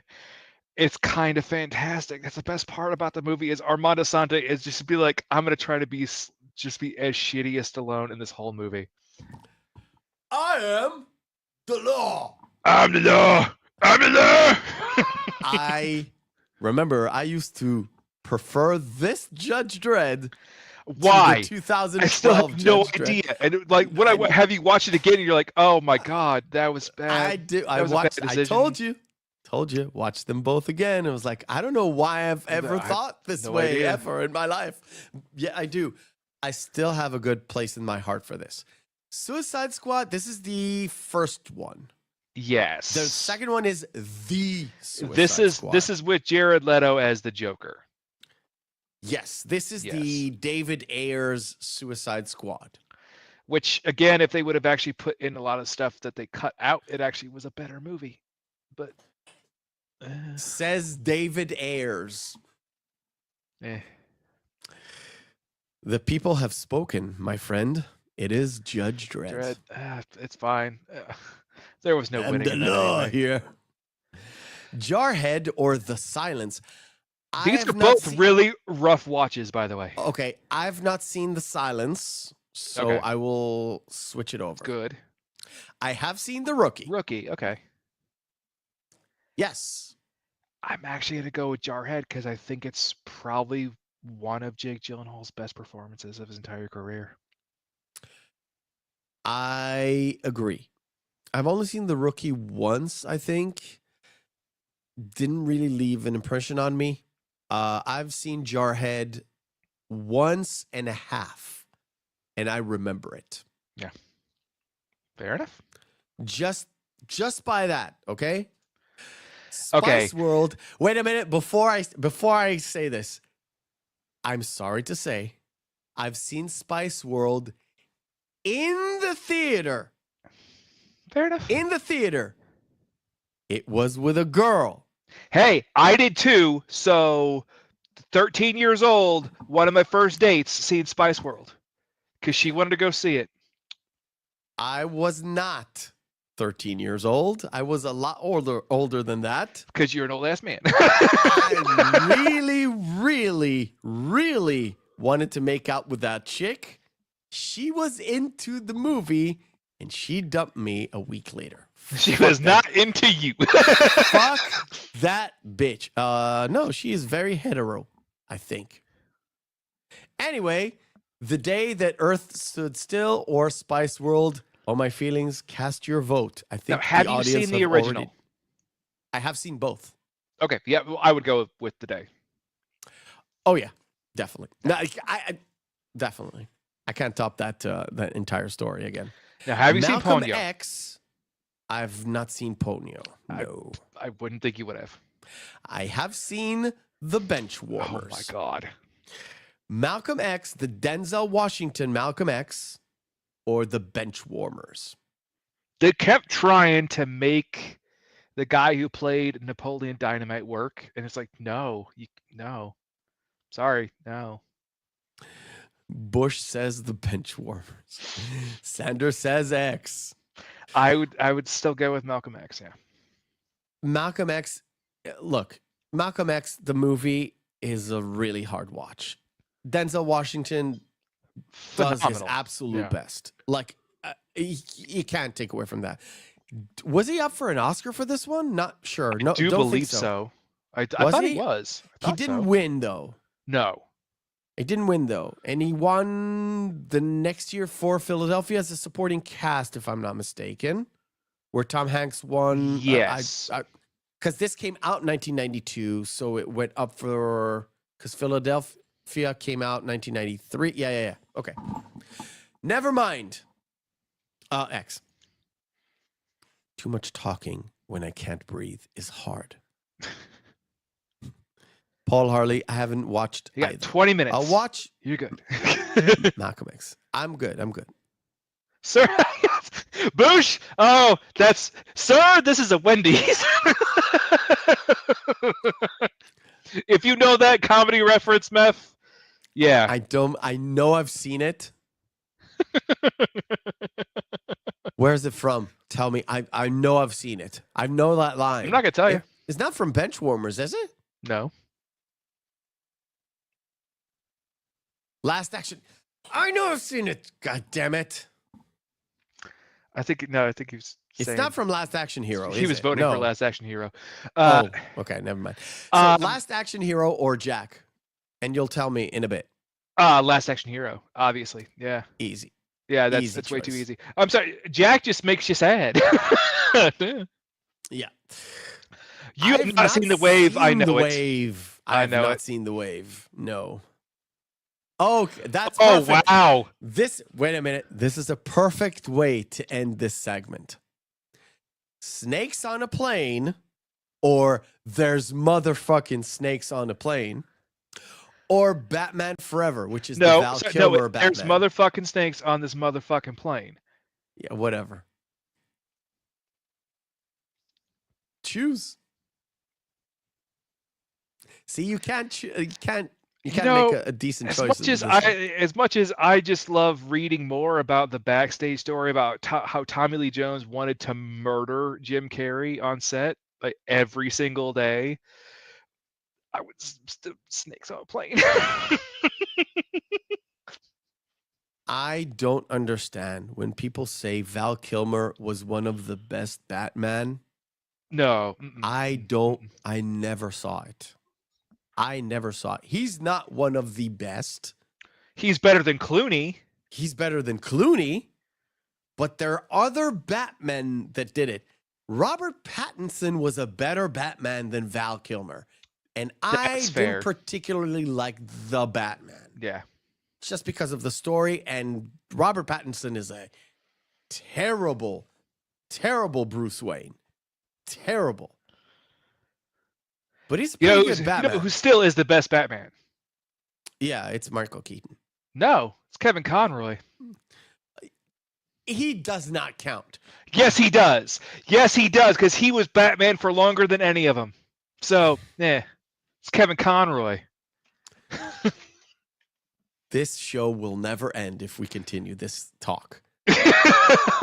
It's motherfucking snakes on the motherfucking plane because I cannot fucking watch the Batman with Val Kilmer. I think I can watch Batman and Robin more times than I can see Val Kilmer's Batman.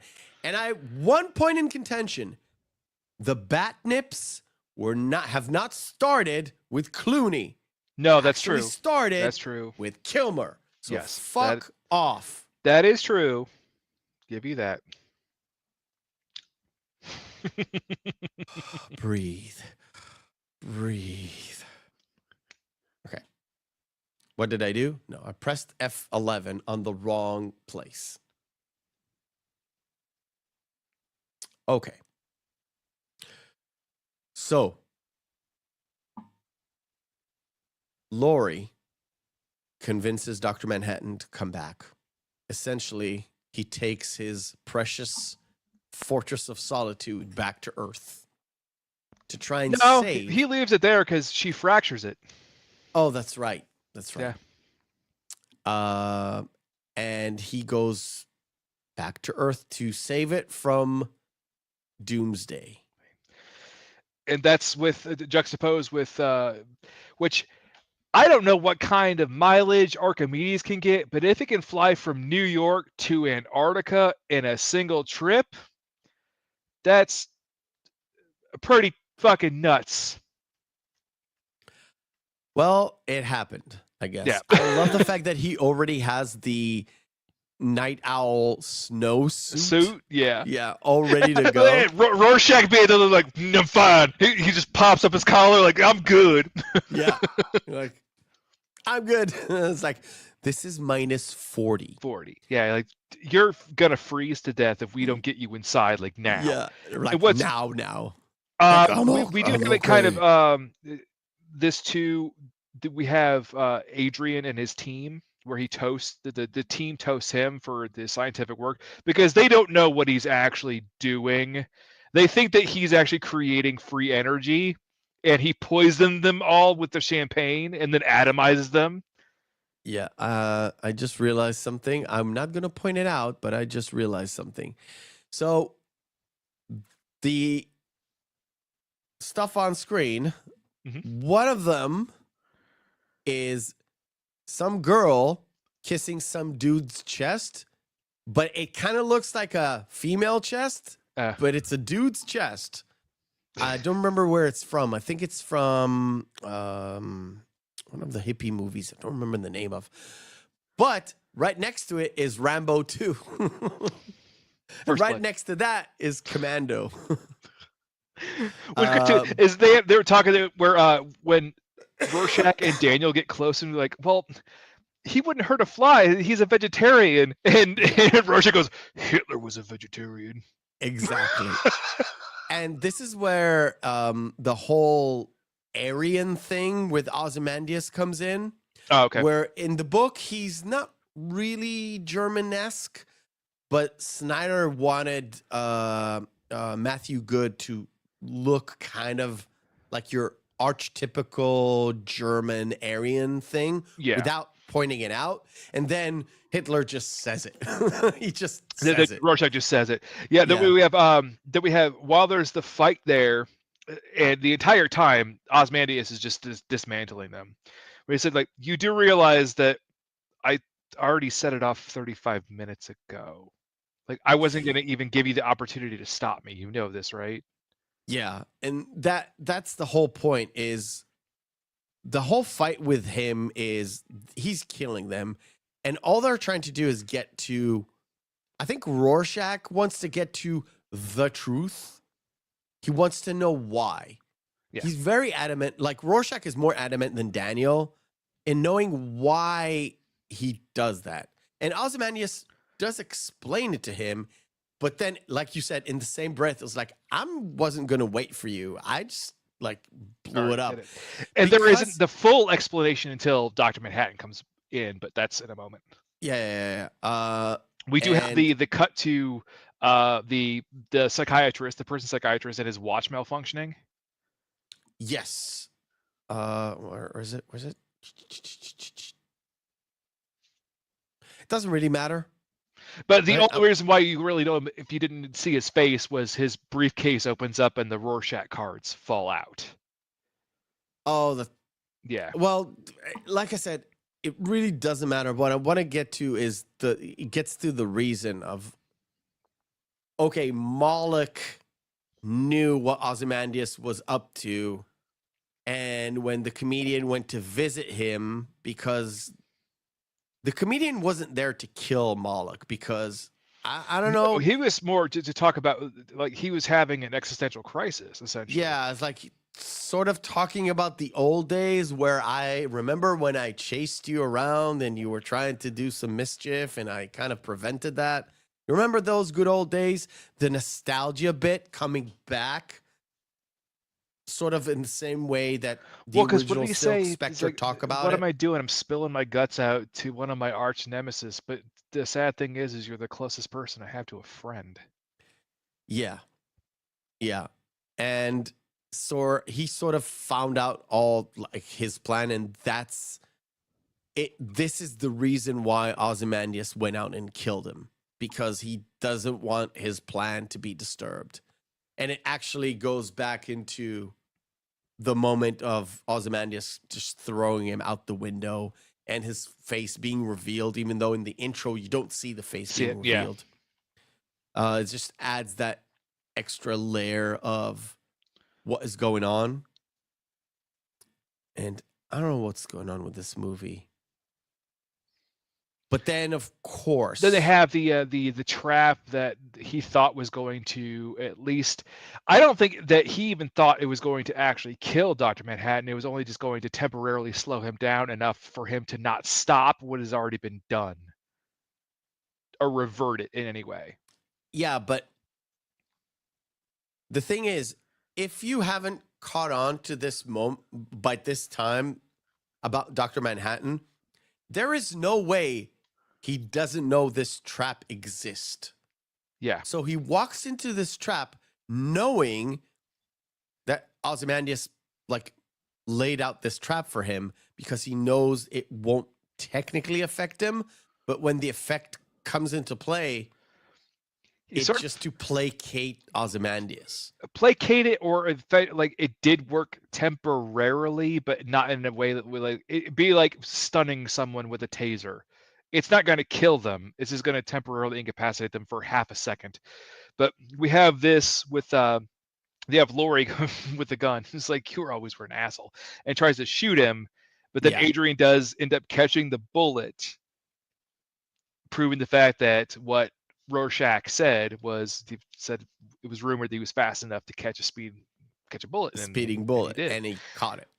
And then he punches Laurie, and as Daniel goes, he's like, I swear to God, if you hurt her, and Adrian just goes, Dan, grow up. Did you hurt my girlfriend? I'm disappointed in you, Adrian. That is just so. Yes. It's a fatherly thing to say, oh, I'm disappointed in you. Yeah. Oh. And then he goes, well, then he has his TV remote. He goes, what's that one other ultimate weapon? You could say that. And it's Nixon's address. Like, they're blaming him. But essentially, he brought about world peace in the fact that it was Dr. Manhattan who committed this atrocity. It wasn't any of our enemies. No, we have now, as humanity, a unified enemy in Dr. Manhattan. Yeah. This is a sort of a clever way of killing a bunch of people, but doing it to save a lot of people. It's like killing one to save 1,000, which is the same way Rorschach thinks about his entire thing. And that's why it was important for me to mention that whole weird sense of justice.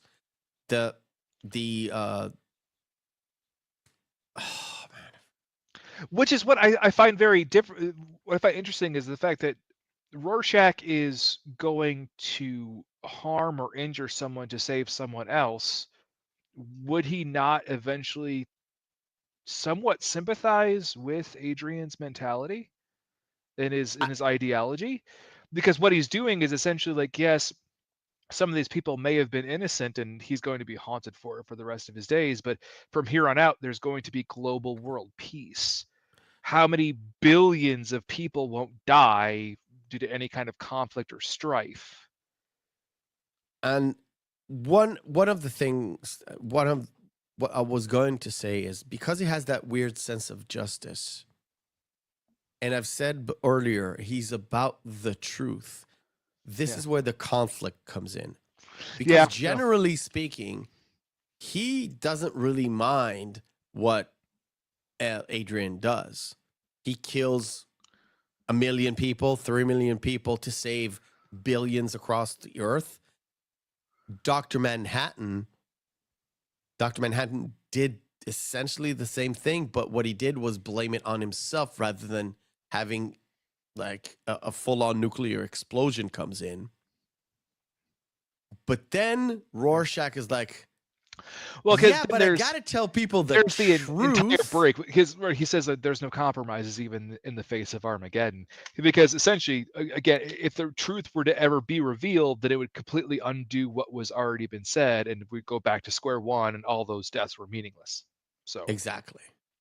So he's caught between his odd sense of truth to his other odd sense of justice, and that conflict just says, well, if I just do a sacrifice, then that will solve the entire issue, because I won't even exist to tell the truth, and justice will be done and I want both truth and justice. And they, at this point, are conflicting with each other because they kind of null each other out. And the only course of action is atomize him. Right. Yeah. And this is like, just do it. Do it. Just. I can't really show the next scene after this. No. And to be fair, it's Daniel that doesn't understand what was going on, to be fair, because all he's thinking about is, you just killed my friend. Right? Yeah. I think Ozymandias understands. Everybody understands except for Daniel, because he considered Rorschach I his think friend. Daniel understands what the rationality behind it. He just doesn't want to. I mean, you can understand why someone does something terrible, but that doesn't mean they didn't do something terrible. And he takes it out on Adrian as well. Because technically he now blames Rorschach's death on Adrian. Yeah. And kind of leads us to the end of the movie, where all we have is there's the rebuilding. There is the Vade Corporation's rebuilding, and I was like, oh shit, this is sort of like the evil plan is, oh, I can sell more toys, but how about I just rebuild the entire New York City? Yeah. And earn way more money. Yeah, and there's that one last personal note with Silk Spectre and her mother about how, like, she reveals the fact that she knows that Eddie was her father, and like she says, the reason why I never hated Eddie was because he gave me you. Great line there by Carlos Gugino. And we have the guy with getting Rorschach's journal from the Crank file. And you got to love the T-shirt bit where he's eating, I think it's a burrito, where like salsa hits the smiley face T-shirt. I was aiming for this. Yeah. So he's wearing a regular smiley shirt, which, remember, this is supposed to be like mid-80s. The 80s, which makes sense. Yeah. Which makes completely sense. And he's eating a hamburger or a I think it's a hamburger or something, but I think it's Carl's Jr. Maybe it's ketchup then, but yeah. Brought to you by Carl's Jr. Yes. Brought to you by Carl's Jr. Yes. Yes. And he gets the splatter, and it kind of mimics the whole thing.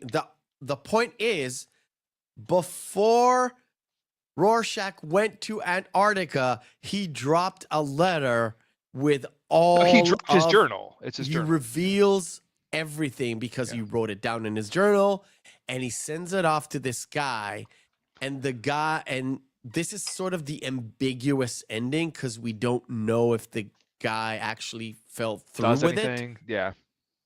And there's also a really funny bit where he mentions that there's the Ronald Reagan joke.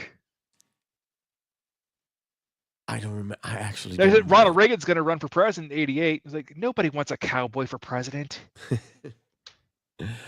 Of course. Yeah. You had to put it in there. Alternate history. Yeah, it's fun. That was actually in the novels too. That line was in the novels. I'm gonna get to that because who the older guy who's yelling at him is the editor who yells at him that his story is no good and he needs to bring him something. No. There's no stories at all because everyone's shiny, happy people now. We live on a giant fucking hippie commune. There's no war. There's no stories. There's no titillation. There's no violence. There's nothing for us to write about. Like, find something to write about. And then he opens up the thing. You see the journal and cut the credits. And it says Rorschach's journal. Tonight, a comedian died in New York, and cut to black. There you go. Oh, I've made a whole mess. I apologize for everything today. I had a rough couple of days. It's fine. It's fine, buddy. It's fine. All right, cool.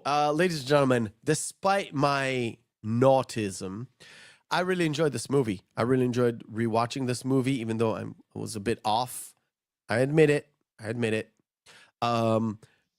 But But it's a really long movie with lots of little details, and I actually will enjoy doing the review on this because it's a lot of stuff. A lot of stuff.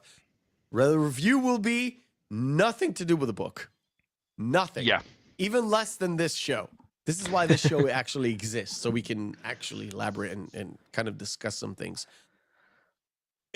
But the entire movie is a homage to a alternate timeline where the whole commie nuclear scare is something that didn't just stop at the Cuba Missile Crisis. It's just literally continued as one stream of, of justice and fear of the red threat and all that. And that kind of fueled with the backdrop of vigilantes doing stuff to, keep the streets clean. But eventually it has nothing to do with the bigger stuff that is going on, because cleaning the streets from criminals will not affect this nuclear threat. Correct. Which made Nixon get reelected and reelected and reelected because nobody knew about the other stuff that was going on. I think it is implied that the comedian killed Woodward and Bernstein. That's why there's no Watergate as well. Well, yeah, because he even mentions that during when the street brawl outside, when he's out there with Night Owl, he goes, "I haven't had this much fun since Woodward and Bernstein." Yeah. Like I said, it's sort of implied that he killed him. That's why Watergate didn't happen, which leads to a third term and a fourth term and a fifth term and all that stuff. And that is where I left it. I liked that he went off in doing a retro 80s kind of a thing. If this was set like in modern 2005, I don't think it would work at all, because he would have to stretch so many different things. And that's why I don't think why Hader would have written it as a modern adaptation, because there's no modern context that would have worked, really. That's what the research said. Yeah. That's why I got.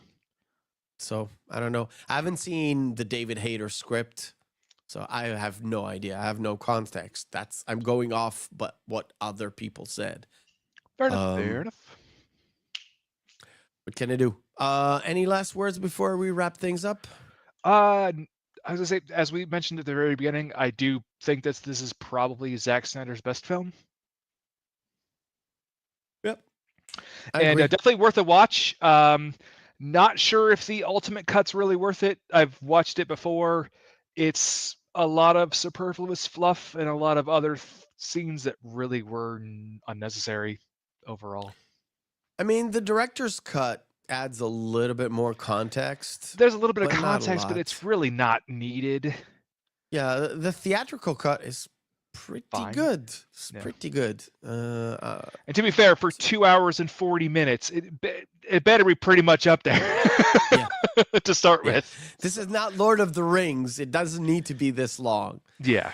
It doesn't. All right, cool. Ladies and gentlemen, I thank you for being with us all this time and being this late, because the U.S.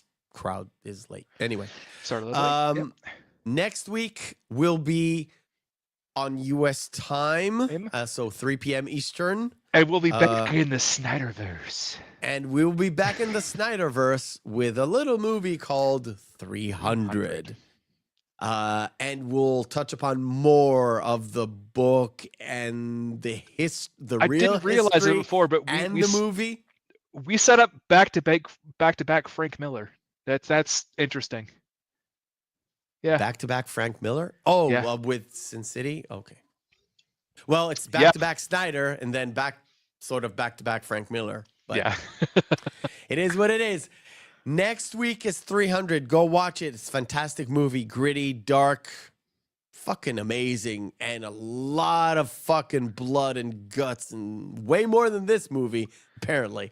But That is it from us. And remember, guys, hope is a good thing. Maybe even the best of the best of things. And no good thing ever dies. We'll see you next week.